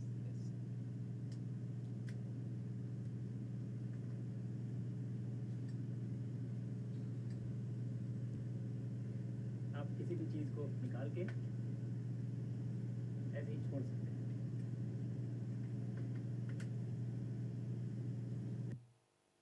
So you say it is possible to leave things, and I'm sure that when I was leaving those lens and camera, some of you must have felt it will go. That is exactly how you feel in the initial few days. But then after 7-8 days, you become really comfortable. You leave things, you work, and then you grab things and you come back. The problem happens that you come back to Earth with this concept in mind. And I remember the first evening I was working on my laptop and I was replying to some mails, and instinctively sitting on the bed, I closed the laptop, took it to the side, and I left it. Very quick course correction, you know, instant feedback you get, your mind gets, oh, this is not going to work here. But the important aspect is your mind is really a very powerful tool. It can make you believe things that are not there, happening around you. It is really something extremely powerful, and it needs some training to get adjusted to this new and unique environments. Next one, please. The other interesting concept about space is the concept of weightlessness. There is no weight in space. You can lift 200 kgs, 300 kgs, you can move it slowly. It is not a problem at all. It is very easy. But mass is there. So you have to be really careful of how you move things, how you move it around. Something we'll see in this video next. So before you play, this is my commander, Dr. Peggy Whitson, who is the most experienced American astronaut as of now. She has spent 695 days in space. And we used to joke that she breaks the record of some of the satellites that are out there, in terms of stay in space. But she is here demonstrating, she's moving a heavy bag or huge bag, which is used to transport a lot of heavy equipment. So just look at how it feels. Can we play this? Good amount of mass. Okay. Move this bag, large bag. It's possible to move very large bags in space. You have to be very careful though, because you have to control the mass. So you don't move it too fast, because it can get away from you. What is it that we have in this bag anyway? It's incredibly large.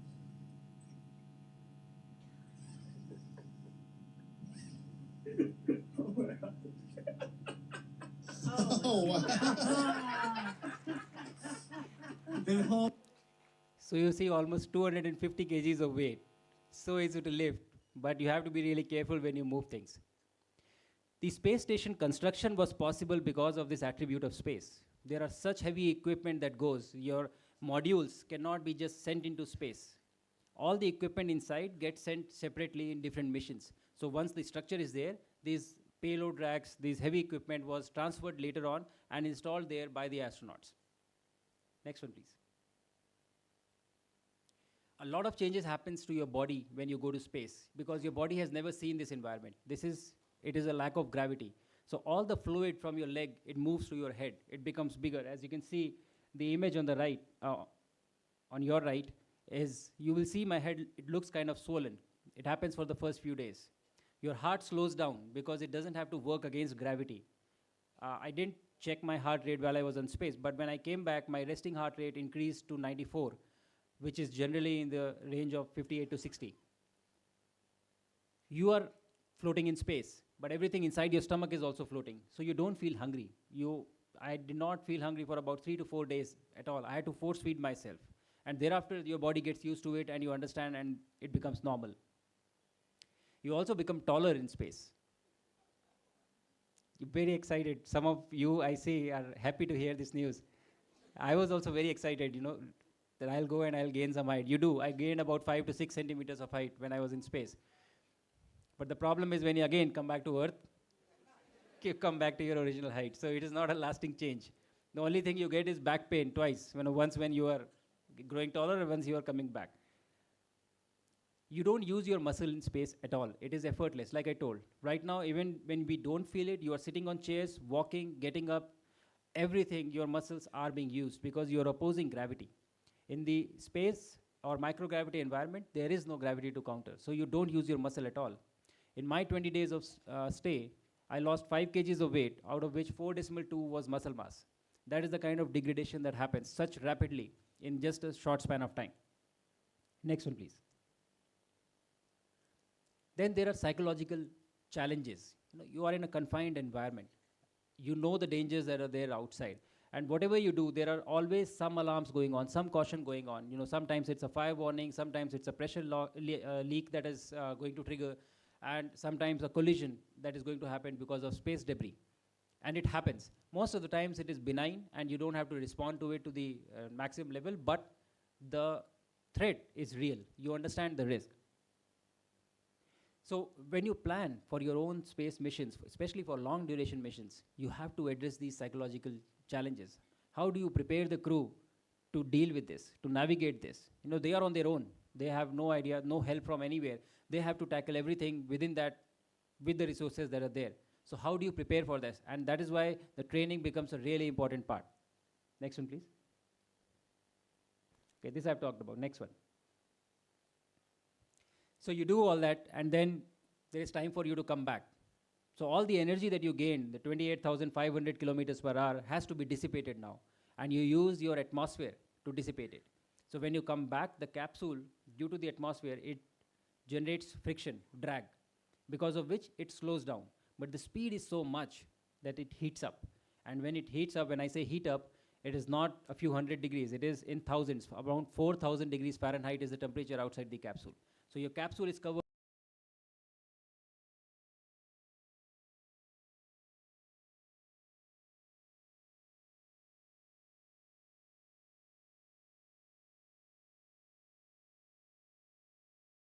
red, everything you see outside, and then it becomes a steady stream of orange and red.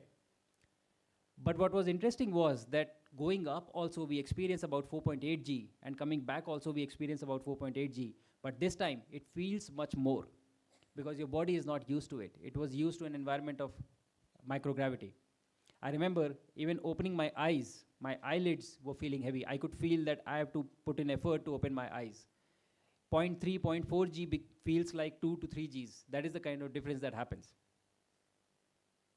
And then when you're out of this plasma is the time you are in the atmosphere, and that is the time your parachutes are deploying.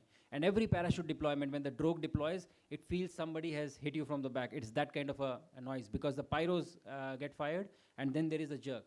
And then the main parachute, and then finally when you splash down on the water, which is the biggest of all the impact. Next one, please. Once you have splashed down in water, the story doesn't end. You have to survive after that. So you prepare for nominal as well as off-nominal scenarios. What if there is a leak? What if you have to get out of the capsule very fast? All that is a part of a training.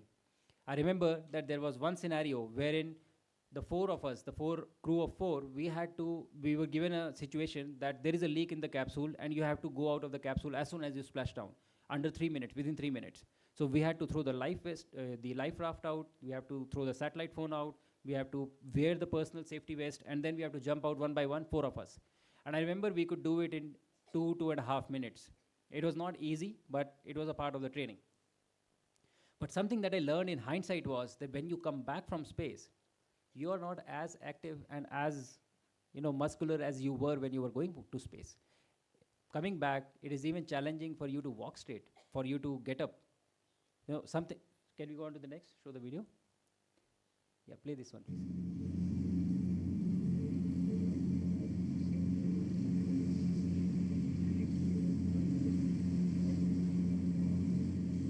Okay, I think that there is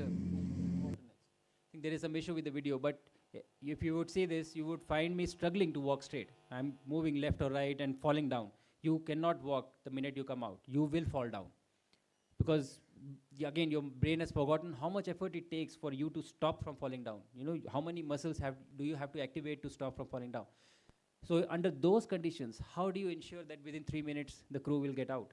Again, a huge challenge, a big challenge. Small things, but have a very big impact. So what it entails is what is shown on the screen. All of this has to be done before you can launch someone to space. And I'm just only touching the surface of an iceberg, if I can put that analogy in place. It's a lot of things that you have to take care of. It's a lot of things that you have to plan. And also plan, what if this doesn't work? What will we do then? So the design becomes extremely challenging. Next one, please.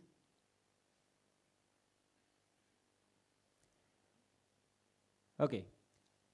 I will just take 2 minutes to explain to all of you where are we standing as a country right now. So India is on its own path of executing human space missions. Our latest space vision was, the policy came out in 2023. It clearly lays down that we will execute mission Mangalyaan, which is sending some humans to space, bring them back. We'll also have our own space station, Bharatiya Antariksh Station, which is being built right now. It's under discussion phase. And then eventually an Indian landing on the moon by 2040. It's a very exciting time to be in this country at this point of time. And I'm sure one of you would be possibly, who sets foot on the moon, he or she. But I'm still here, I'm not going, so you will have to compete with me, to go to moon. We will be in competition. But I'm saying it is a very exciting time, it just gives you that energy of what are we doing as a nation. We are launching from our own soil, on our own launch vehicle, in our own capsule, an Indian who will go to space and come back. I think it's a magnificent time to be here in this country. And as a segue, now I will use this and tell you, one thing that I've not spoken about is how does Earth look from space, which is what I would like to show you next. It is a bright future for our country. I'm very excited about all the possibilities that the country is going to provide us. And you are all going to be recipients of it.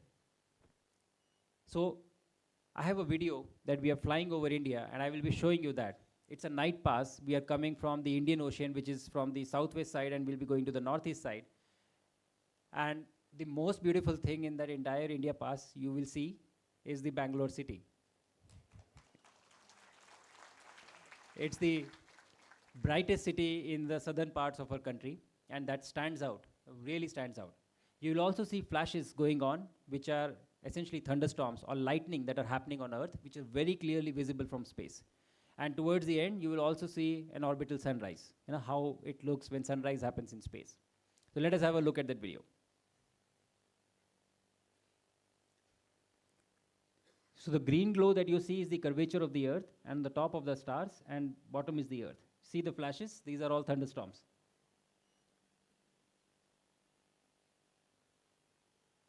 This is India emerging, and the brightest city that you see is Bangalore in the south.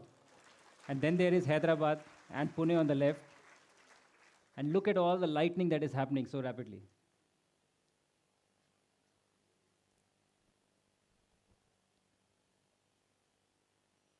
And this is the sunrise.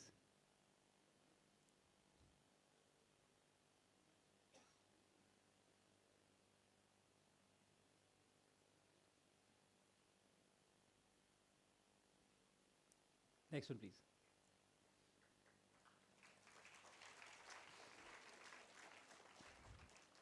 So like I said, the future is really bright. Are you excited looking at this? Was it good? So how many of you would want to go to space and see this? Fantastic. That is what we want, to go to space and see this.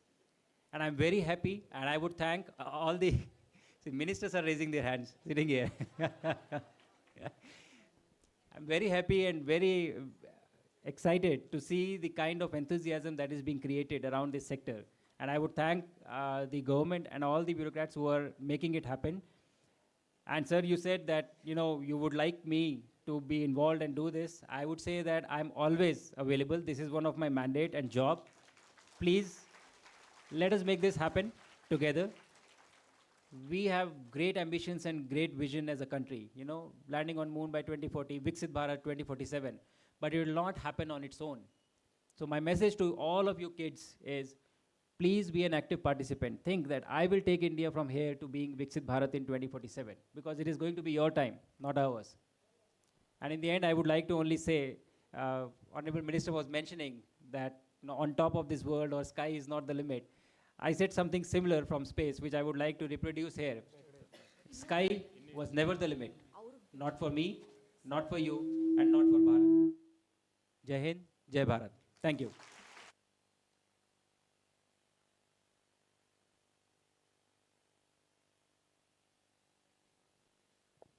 Okay, we'll have interaction with Group Captain Shubhanshu Shukla.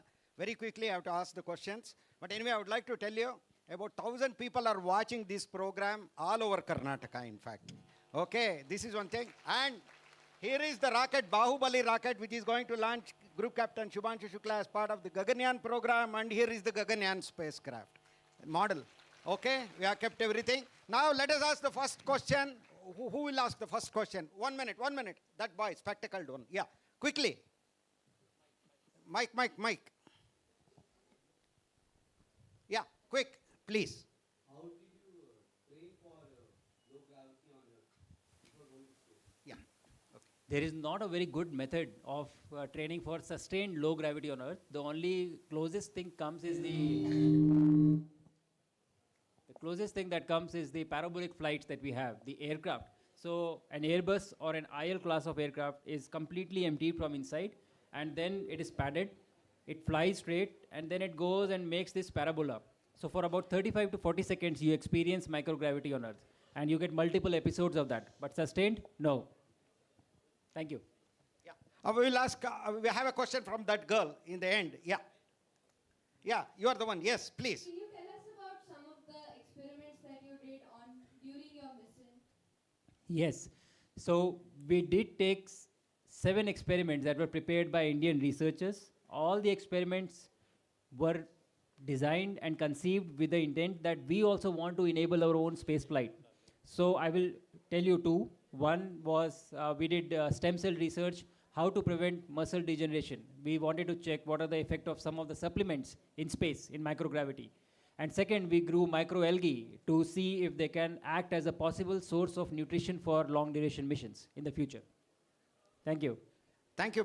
Before we take one more question from here, see, all the way 700 kilometers away, one person, one student has asked, in Kannada she has asked, sir ಅಂತರಿಕ್ಷದಲ್ಲಿದ್ದಾಗ ತಮ್ಮ ದೇಹದಲ್ಲಿ ಯಾವ್ದಾದ್ರು ಬದಲಾವಣೆ ಆಗಿದೆಯೇ, ಬದಲಾವಣೆ ಆದರೆ ತಾವು ಏನು ಮಾಡಿ, you have told this, what were the changes, was there any change in your body when you are in space? But you have answered that already. 5 to 6 centimetre ಅವರು ಬೆಳೆದಿದ್ರು ಅಂತರಿಕ್ಷದಲ್ಲಿದ್ದಾಗ, ಆಮೇಲೆ ಭೂಮಿ ಮೇಲೆ ಬಂದಮೇಲೆ ತಿರ್ಗಾ 6 ಸೆಂಟಿಮೀಟರ್ ಮೊದಲಿದ್ದ ಎತ್ತರಕ್ಕೆ ಬಂದರು ಅವರು ತಿರ್ಗಾ ಅಂತ ಶುಭಾಂಶು ಶುಕ್ಲಾ ಅವರು ಇಂಗ್ಲೀಷ್ನಲ್ಲಿ ಹೇಳಿದ್ದಾರೆ. ಇವಾಗ ಮತ್ತೊಂದು, yeah this boy, yeah please quickly.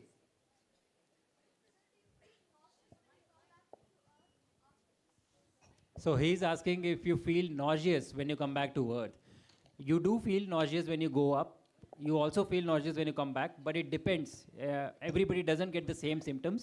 I was quite okay when I came back, but my commander was not feeling really well. Going up, she was perfectly okay, and I was feeling nauseous. Yeah, that boy there, yes. So how do we lose height, which we gain from the space and later after landing on the Earth? So you gain height in space because, again, there is no load on your spine in microgravity. So it expands, your spine expands. But when you come back to Earth, the load comes back. Gravity is there, so it comes back. Okay, that girl there, white shirt, yeah, please, quickly. So many people are waiting. Okay, quick, yeah.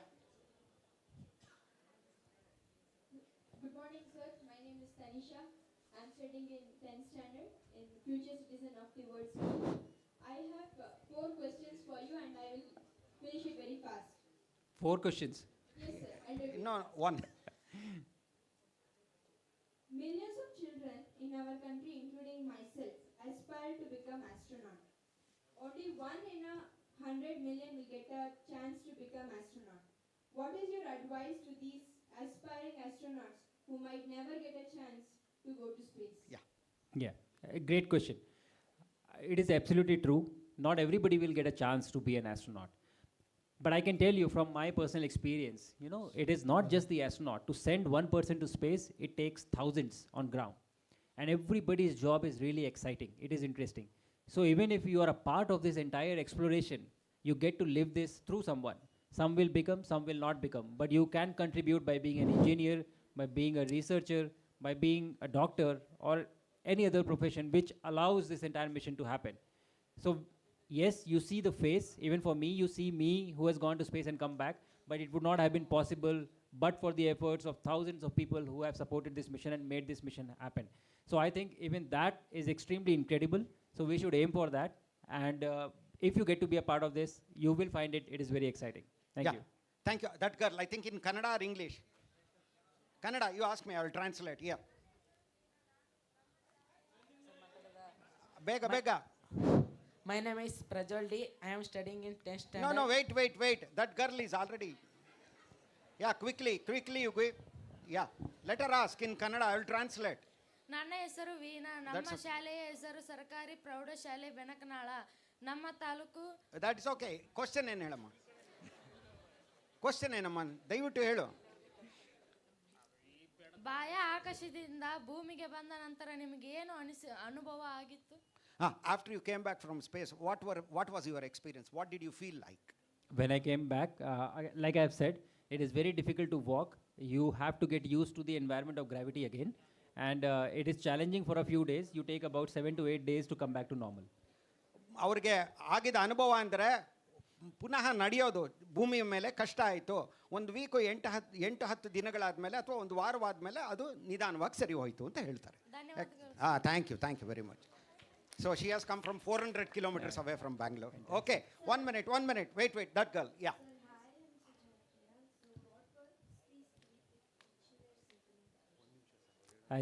I said 28,500 kilometers per hour when we were inserted. But on the station, 7.6 kilometers per second. Yes. Okay, next, here, this girl. Okay, quick, please. So, sir, I'm Negili Lakya, studying in grade 8, Sri Chaitanya Techno School MS Palla. I have also went to ISDC conference at NASA. So my doubt for you is, how does they produce or generate oxygen at space, sir, at your space station?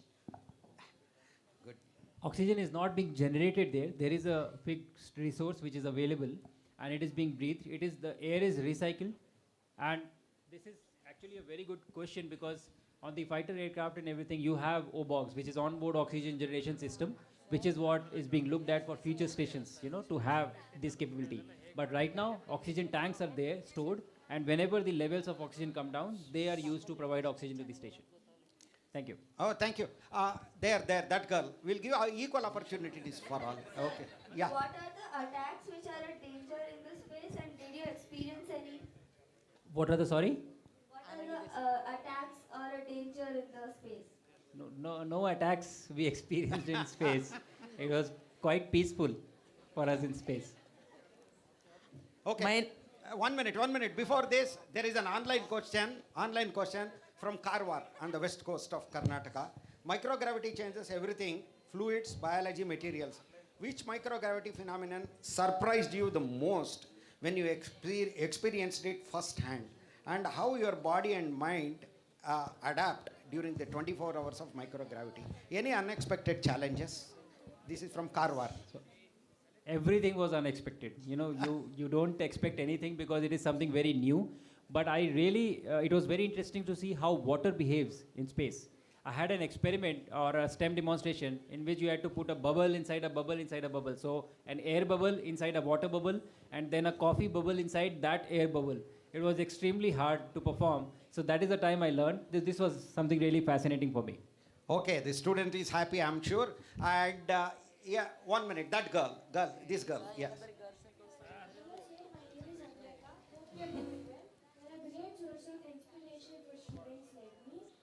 Question is, what inspired you to become a fighter pilot, a test pilot, and later an astronaut? What challenges did you face in your journey, and how did you overcome it? Thank you, Agrika.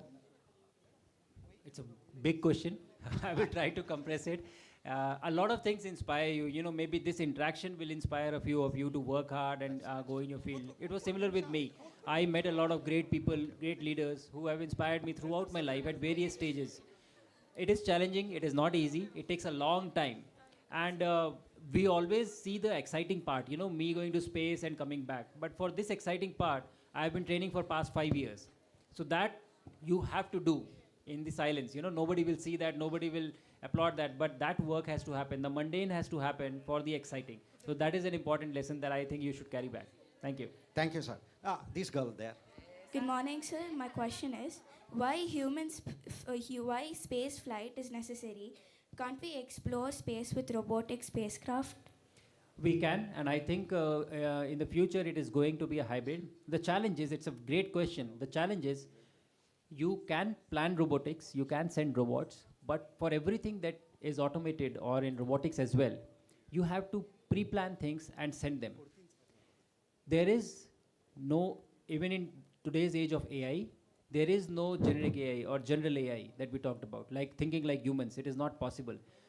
The talent that you have, your brain has, of on-the-feet thinking, on-the-spot thinking, keeping into 10 different factors in mind, I don't think it is possible to be put into robotics or AI right now. And that is the reason that when the humans go, they come up with unique solutions for problems which are not thought possible. That is why I think it will take some time for us to reach that stage. Here is question, sir. Yeah, please. Here is. Where? My name is Prajwal D. I am studying in standard KPS Muguru, Mysuru. How you eat, drink, sleep at space? Because there is zero gravity. Yeah. Eating and drinking is not a problem. I don't think you need gravity for eating and drinking. You can be upside down here on earth and eat food. It will not be a problem because there is a process called peristalsis which pushes food inside your body. It is not gravity which is pushing it down. Sleeping is interesting because you're not sleeping on anything. You're sleeping in air. So you get inside a sleeping bag and you tie yourself up and you sleep like that. But it was very comfortable, not something which was challenging at all. Thank you. Thank you. That girl there. Yes, quick, please. So good morning, sir. I'm Vihana Avinash, and I just wanted to ask, what are some of the aspects of your training in Russia? What are some of the aspects of training in Russia? Yeah. Okay, that's a very broad question. I will compress it by saying that the training in Russia and training in US are both preparing you for space flight. It is a different way in which they train, but it is achieving the same objectives. So what was interesting for us was to see that same thing can be done in two different ways and still achieve the same objective. So it gave us very good insights as to how we should be developing our own program. Thank you. Thank you very much. Before I take a next question from this auditorium, there is one question from about 100 kilometers away. And it says in Kannada, just a moment please. There is one question in Kannada, I'll read out in Kannada and translate to English. ಒಂದು ಬಾಹ್ಯಾಕಾಶ ನೌಕೆಯು ಕಕ್ಷೆಯಲ್ಲಿರುವಾಗ ಇದ್ದಕ್ಕಿದ್ದಂತೆ ನಿಧಾನವಾದರೆ ಅದರ ಪಥಕ್ಕೆ ಏನಾಗುತ್ತದೆ? ಅದು ಅಂತರಿಕ್ಷದಲ್ಲಿಯೇ ಇರುತ್ತದೆಯೇ ಅಥವಾ ಅದು ಭೂಮಿಯ ಕಡೆಗೆ ಬೀಳಲು ಆರಂಭಿಸುತ್ತದೆ? A spacecraft is traveling in space in orbit. If its speed reduces, what happens to it? Whether it falls or whether it continues to be in space. That's what she says. So if the speed reduces, it will come back to Earth. That is what we do. So you have to reduce the speed because you need a minimum speed to be in orbit. If your speed is less than that, you will start coming back towards Earth and you will fall down towards the Earth. That is how we come back to Earth actually. We reduce our speed and that is how we come back. ಒಂದು ನಿಮಿಷ ಕನ್ನಡದಲ್ಲಿ ಹೇಳಬೇಕು ಅವ್ರಿಗೆ, ಇಲ್ಲ ಅಂದರೆ ಕನ್ನಡದಲ್ಲಿ ಕೇಳಿರೋರ್ಗೆ ಅರ್ಥ ಆಗಲ್ಲ. ನಾವು ಭೂಮಿಗೆ ಹಿಂತಿರುಗೋದೇ ಆ ವಿಧಾನವನ್ನು ಅನುಸರಿಸುವ ಮೂಲಕ. ಅಂದರೆ 28,000 ಕಿಲೋಮೀಟರ್ ವೇಗದಲ್ಲಿ ಸುತ್ತುತ್ತಾ ಇರುವಂತಹ ಒಂದು ಅಂತರಿಕ್ಷ ನೌಕೆ ತನ್ನ ವೇಗ ಕಡಿಮೆ ಮಾಡಿಕೊಂಡಾಗ ವಾತಾವರಣಕ್ಕೆ ಧುಮುಕತ್ತೆ. ಆ ರೀತಿ ಬಂದು ಪ್ಯಾರಾಚೂಟ್ಗಳ ಮೂಲಕ ನಾವು ಇಳಿತೀವಿ ಅಂತ ಶುಭಾಂಶು ಶುಕ್ಲಾ ಅವರು ಹೇಳಿದ್ದಾರೆ. Thank you. Next, okay, that girl there in the end. Yes in the end, quick. What is the need of spacesuits and what happens if you don't have spacesuits in space? Spacesuit is your final protection. So you are inside the capsule, which is protecting you. It has the environment and atmosphere. But if there is a leak in the capsule, everything will go out to vacuum. So the spacesuits are like a spaceship. So if you are closing your helmet and connecting to the gas supply, then your spacesuit can keep you alive for a few hours, in which time you will come back to Earth. So they are the last source of life-saving mechanism available for the crew. Actually, originally, first missions, spacesuits were not used, but there was an accident wherein 3 crew lost their lives in space. And after that, this became mandatory and they have been used ever since. Okay, this girl. Yeah, one minute. Let her ask. One minute. Yeah, yes. Yeah, you can ask. I repeat the question, don't worry.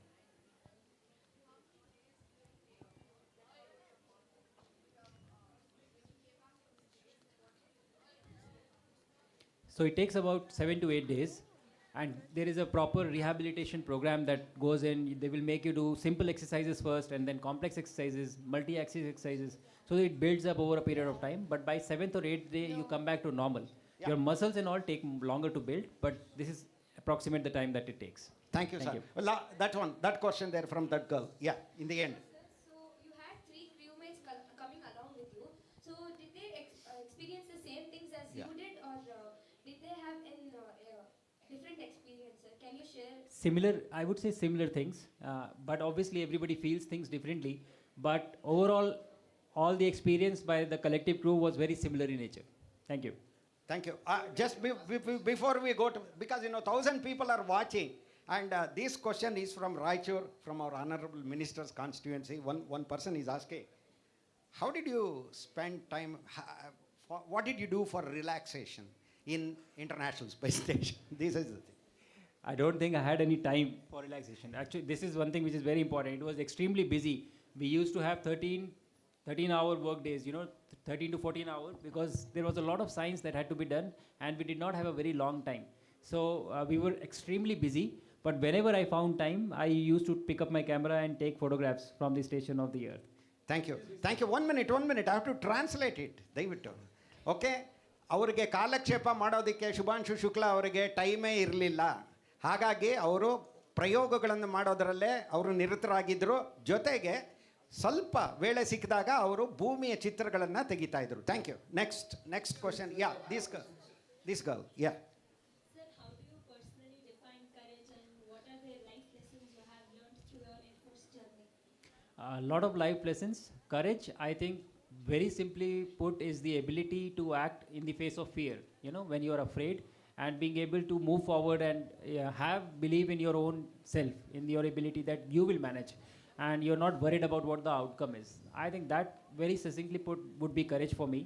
But there have been a lot of life lessons that I have learned, even during this mission, which you apply and you try to learn something from everything that happens around you. Thank you. Thank you, thank you. 1 minute, this boy. Yeah, I'm coming to different things. Axiom 4-7 experience from ISRO, sir. Which of these were the hardest and which method did you use for the outcome? The outcomes we are already seeing. The researchers are coming up with the results they are verifying. They were challenging, but a lot of fun. But the most involved or challenging one, I would say, was the stem cell research, the myogenesis that I did. Because you had to be in one position. Once your hands go inside the glove box, and you have to be in this position for about 4 hours at one spot. So it was the most challenging one, I would say. Thank you. Thank you, thank you. This girl there. Just 1 minute, please. Yeah, you ask quickly. Loudly. So atmosphere is there inside the station. So the station which is there, inside the station there is atmosphere. But when you go out for EVA, you have a mic through which you communicate with each other. Yes. Okay, thank you. This boy, yeah. So my question is, ISRO has branded itself as a cost-effective space research organization, right? So, and in the upcoming Mangalyaan mission and the Bhavana missions, so do you think that this cost-effective approach could possibly, it could probably ruin the missions or, make them go wrong? So what is your thoughts? What are your thoughts on that? No, I don't think cost effectiveness is at the cost of safety. That is the bottom line. So this approach is good. It has proved well in the past missions. I think we will still be cost effective, in terms of global standards. But there is going to be a lot of investment that will be done on these missions. Okay. My question. My name is Aditya Ravi. My question is, you experienced 16 sunrises in the ISS. So how was your sleep pattern when you were? 16 sunrises in one day, 24 hours. Yes. So every day you see 16 sunrises. So you don't use natural light for your circadian rhythm. You operate by GMT. So there are clocks and you follow the GMT timing, and all the windows have shutters. So whenever you're going to sleep, you close everything, so there is no natural light coming in. Okay, this girl there, spectacled one. 1 minute, please. Okay. Good morning, sir. It's a pleasure meeting you. My question for you is, for someone who want to become an astronaut, what is the skill or the habit they should cultivate from the school level? Discipline. One single thing. Great. Just have discipline in what you're doing every day, whether you like it, whether you don't like it. Keep doing it again and again and again, and you will reach there faster than you think. And one myth you have to correct, sir, about misconception about space. Misconception about space. Earth is not flat. It is round. Okay, just before next question, anybody, one school has come from T. Narsipura near Mysore. Any question from Kannada? I can translate. Okay, if there is, let them get ready. Next question. Okay, this girl, yeah. Give. Please ask. Namaste, sir. My name is Manaswini from Sindhi High School. So what are the selection processes to become an astronaut? Oh, it was a very long selection process. It involves being physically fit, medically fit, and psychologically fit. These are the three main things that are required. So whenever the next selections will also happen, you will have to keep these things in mind. Do something for your body, do something for your mind. Medically, we are what we are. So we can't really do much about it. Thank you. Thank you, sir. That girl there in the end, yes. Yeah. Quick, please. Yeah. Please do ask. Good morning, sir. I'm Chinmayi. Okay. Yes. Good morning, sir. I'm Chinmayi from Soundria Central School. So after your journey to ISS, what changed in you? Like not your series, but the person inside you. And do you think the universe rewards dreamers or disciplined people? You need to have a dream, but to make that dream happen, you need to be disciplined. So I think both are important. It is important for us to dream big. Think that nothing is impossible for you. That is the first step. But to make that happen, you will really have to put in the effort every day. Things change. Perspective about life changes when you travel to space, because this is a perspective that you don't get otherwise.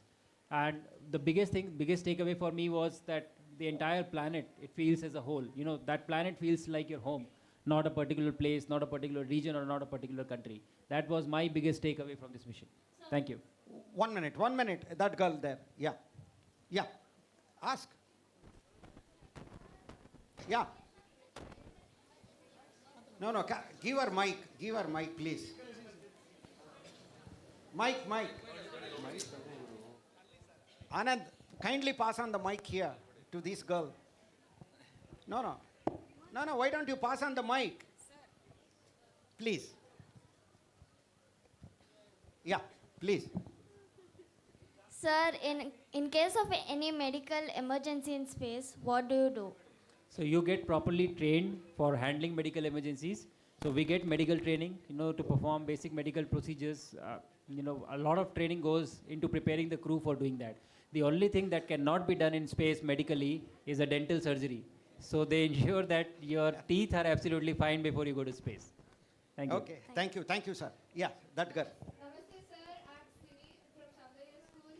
So I just wanted to ask, what do you think about the upcoming Mangalyaan mission? Like, how do you feel? I feel great. I'm a part of it, and I think all of you are a part of it. I'm very excited. A lot of work is happening, and I think very soon we will be able to send someone up to space and bring them back. Thank you. That boy there. Yeah, with something on forehead. Yeah, quick, please. Sir, what did you observe about the plants in microgravity? What do you observe? Sorry? About the plants in microgravity. Like, what did they do? Planets? Algae, plants. Plants, okay, yeah, okay. So, in absence of gravity, the growth changes. They grow really fast, and the height is much longer. The biological processes become faster because there is no force that is pulling them down. So all these are changes which are trying to be exploited, by the researchers to use this environment to come up with unique results. Thank you. 1 minute. Where are you? You have a question? Okay. Where? Okay, ask. Okay, you ask. Ask. What's one thing about being an astronaut that movies and documents always get wrong? Where are you? Yeah, he's invisible. Yeah, he's there. What's one thing about being an astronaut that movies and documentaries go wrong? I think movies and documentaries tend to portray someone as superheroes, every time. And I think that is what they get wrong. You make mistakes all the time, even in space. But the idea is to learn from them and keep moving forward. That's it. Okay, thank you. This girl, last 3 questions. Yes. Yeah. Yes, ask, please. Ask. Sir. 1 minute. She's asking. No, mic is not on. Closer to your mouth. So what is the most advanced navigation of flight control system used by ISRO? Most advanced would be Crew Dragon that I flew in right now. It uses a variety of sensors, right from your IMUs to star sensors to sun sensors or earth sensors. Everything is there on board in the Crew Dragon. Yeah, this girl is very patient. Yeah. So, my question is there any point where you lost your motivation during this mission? If yes, then how did you regain it and achieve your mission? Yeah, I think it is very natural to lose motivation or feel bad when something goes wrong. When you are planning on doing something, you couldn't complete it. So it happens. My solution is I go to sleep. And when I wake up, my motivation is back. So it is just that you have to delay it and not think about it. Just forget about it, do something else. And when you are okay, then come back and start doing things. You'll be okay. You'll be fine. So, I wanted to ask, who was your inspiration for getting into this field? And what were the troubles you faced there? And the one moment you can never forget in the journey which happened? Inspiration, a lot of people were my inspiration. It was a series of steps that have brought me here. But I can tell you that ever since I started this and after completing this mission, I regard our first Indian astronaut, Wing Commander Rakesh Sharma, who went. I definitely see him as a hero and a mentor for me. He has been very kind and very actively guiding me along this way. And I appreciate what he would have gone through when he would have done that mission in his times. And the second part, I didn't get your question. What did he say? Okay. So Okay. Sir, what was the hardest part about your docking sequence with the ISS? Docking is challenging. It is not easy because you are traveling at 7.6 kilometers per second, two different bodies, and you want to join them together. So everything is challenging about it, but it was very exciting to see of how it is done because very soon we also have to replicate it, right?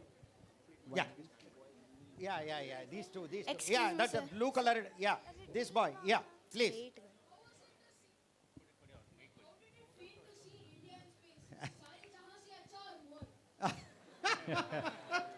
Great question. Much more, I would say. Yeah. When you see this video, how did you feel? Did you feel good looking at the video? Yes. Yeah. But when you fly over India, it is much more than that. Every time I watch this video, I still get chills in my body. That is how emotional it is when you fly over it in space. Yeah, give a big hand to India. Excuse me, sir. Yeah. Sir, You made you to be chosen one for the mission. I don't know. Okay then. Excuse me, sir. Where? Sir, here. Oh, okay. Back. Okay, you ask. Sir, I have a question to you. Yeah, there. Since you were a pilot in Indian Air Force, that is very proud to us. So, what are the similarities or what challenges did you face at becoming a astronaut from a pilot? It is similar. Quite a lot of things help you in transitioning to becoming an astronaut.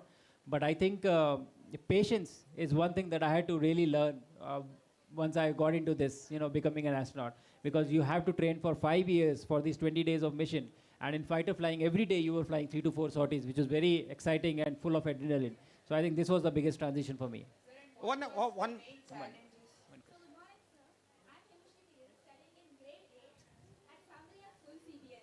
So my question is, whether there was a moment during your selection or training where you seriously doubt whether you would make it, and what was one thought or ritual you used to push past the problem? You feel anxiousness is always there, whether you will make it or not. But I think how I looked at this was that they wanted to select from a pool of test pilots, and I was a test pilot. There are total 72 test pilots in India. Sir, Narsipuradinda. Sir, Narsipuradinda question. One nimisha.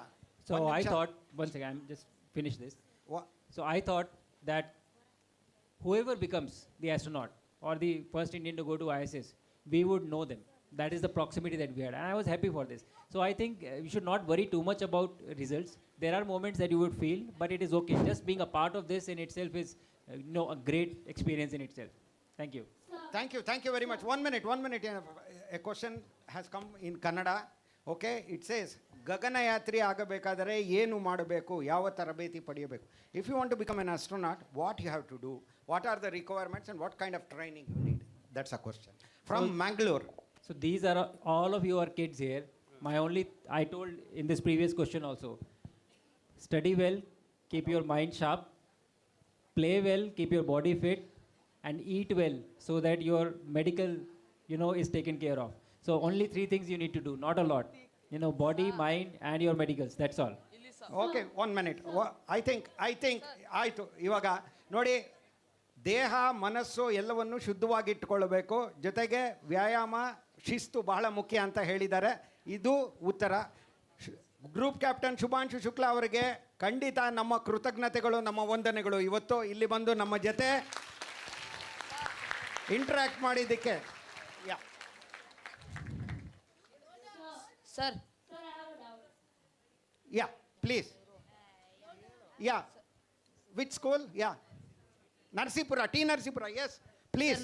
Sir, ನನ್ನ ಹೆಸರು ಚೇತನ್. ನಾನು KPS ಮುಗೂರು Narasipura. Sir, ನೀವು ಊಟ ಏನು ಮಾಡ್ತೀರಾ, ಹಾಗೆ nature ಕಾಲ್ ಹೇಗೆ ಮಾಡ್ತೀರಾ sir? Oh, what kind of food do you eat and how do you manage the nature's call? That is how to use the bathroom in space. Yes, that is. Great question. I was surprised nobody has asked that yet. So finally that question has come. Food is like what we eat on ground. It has to be made in a different way. It has to be slightly sticky or moist so that it doesn't, break away and fly everywhere. Surface tension is the biggest force in space. And toilet is actually the most complex technology that has been developed for space station. It is not easy. In absence of microgravity, you need to create suction, and it's a full system that is there. And the Boeing has been trying to make a toilet for years now. It is still not functional. So it is extremely challenging. Hopefully one of you will come up with a good toilet system for us, when we travel to space. Thank you. ಒಂದು ನಿಮಿಷ ಕನ್ನಡದಲ್ಲಿ ಹೇಳ್ತೀನಿ. ಅವ್ರು ಕನ್ನಡದಲ್ಲಿ ಕೇಳಿದ್ದು ನೋಡಿ, ಆಹಾರ ತಗೊಳ್ಳೋದು ಏನೋ ಸುಲಭ, ಆದರೆ ಶೌಚ ಕಾರ್ಯವನ್ನು ನಿರ್ವಹಿಸೋದು ತುಂಬ ಕಷ್ಟ. ಅಲ್ಲಿ ನಿರ್ವಾತ ಅಂದರೆ ವ್ಯಾಕ್ಯೂಮ್ ಇರುತ್ತೆ, ನಮ್ಮಲ್ಲಿ ಥರ ಗ್ರಾವಿಟಿ ಇರೋದಿಲ್ಲ.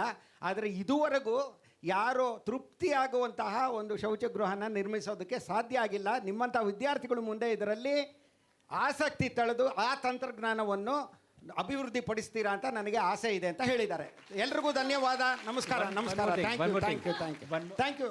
ಇಲ್ಲ, One interesting comment for this toilet. The interesting part is that you can be hanging from the roof upside down and still go to the toilet in space. ನೋಡಿ, ಹೇಳ್ತಾ ಇದ್ದಾರೆ ತಳಕಂಬಳಕ ನಿಂತ್ಕೊಂಡಿದ್ರು ಕೂಡ ಶೌಚ ಕಾರ್ಯವನ್ನು ಅಂತರಿಕ್ಷದಲ್ಲಿ ನಿರ್ವಹಿಸಬಹುದು ತೂಕರಹಿತ ಪರಿಸರದಲ್ಲಿ ಅಂತ. Thank you sir. Thank you very much. Yeah, now Sharanya, please. Yeah, 1 minute. That was a great Q&A session. Thank you, sir. And I thank all the students for such an energetic interaction here. Now, I request our director, Dr. B.R. Guruprasad, to briefly propose a formal vote of thanks.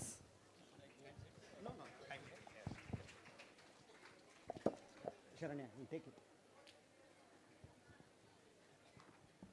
How was the interactive session? How was it? Loudly. Okay, good. Just a moment.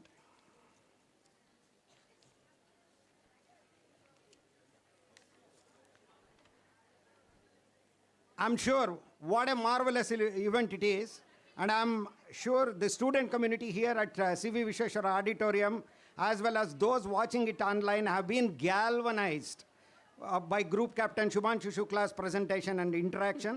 An event of this magnitude wouldn't have been possible without the stupendous contribution and the presence of many people.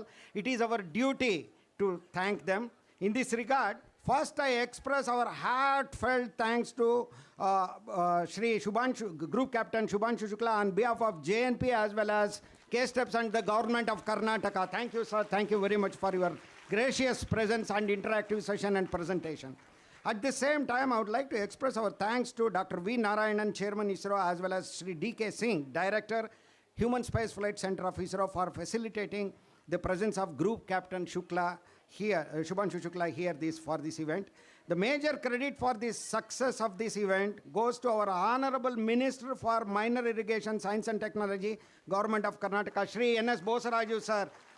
Why? Whose initiative and perseverant pursuit was responsible for this event. I also thank Shri Madhu Bangarappaji. Minor irrigation, sorry. Okay. I'm so excited, sir, today. Okay. I also thank Shri Madhu Bangarappaji, Minister of Primary Education and Secondary Education, Government of Karnataka, for his... Definitely. For his gracious presence and encouraging words. In this context, I also thank Dr. Manjula N, IAS, Secretary, Department of Electronic Information Technology, Biotechnology and Science and Technology, Government of Karnataka, for all the support and her gracious presence. I also thank Shri Sadashiva Prabhu B, IAS, Managing Director, Karnataka Science and Technology Promotion Society, Department of Science and Technology, Government of Karnataka, for taking the initiative to jointly organize this event with JNP. Shri Veerabhadra Hanchinal, KAS, Private Secretary to the Minister for Minister Bosaraju sir, Government of Karnataka, and his staff have significantly contributed to the success of this event. Thank you, Hanchinal sir. Besides, let me not forget thanking Shri Rajendra Singh Byali of Human Spaceflight Center, as well as Mr. Muniraju of HSFC ISRO in making this event a success.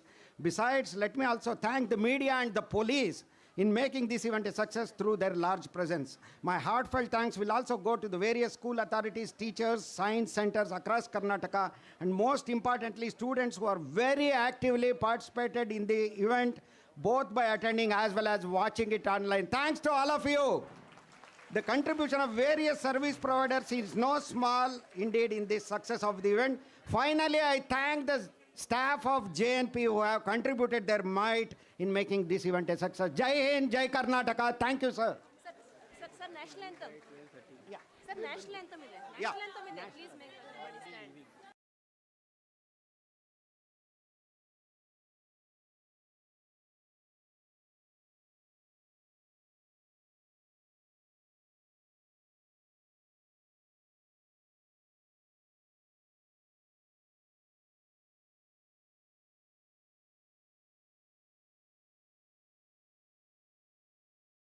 Punjab Sindhu Gujarat Maratha Dravida Utkal Ganga Vindhya Himachal Yamuna Ganga उच्छल जलधि तरंगा तब शुभ नामे जागे तब शुभ आशीष मांगे गाहे तब जय गाथा जन गण मंगलदायक जय हे भारत भाग्य विधाता जय हे जय हे जय हे जय जय जय जय हे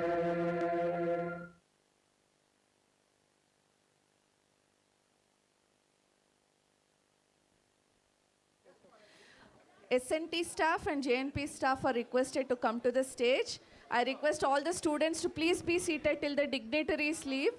And then food is being served. There are separate stalls for students.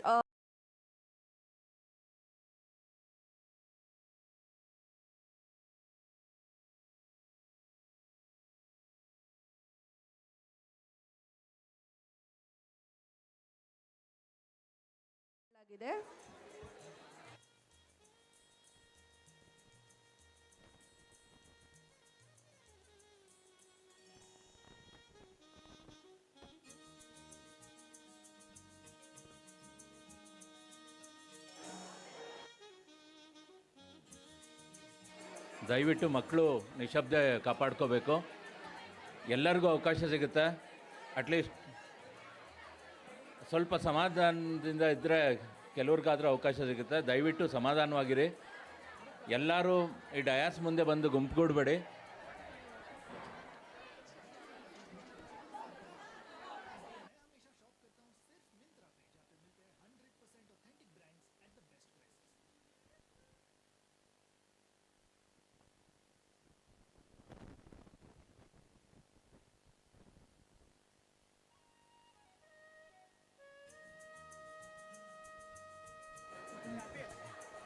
ದಯವಿಟ್ಟು ವಿದ್ಯಾರ್ಥಿಗಳೆಲ್ಲನೂ ಸಾವಧಾನವಾಗಿರಬೇಕು, ಸಮಾಧಾನದಿಂದ ಇರಬೇಕು.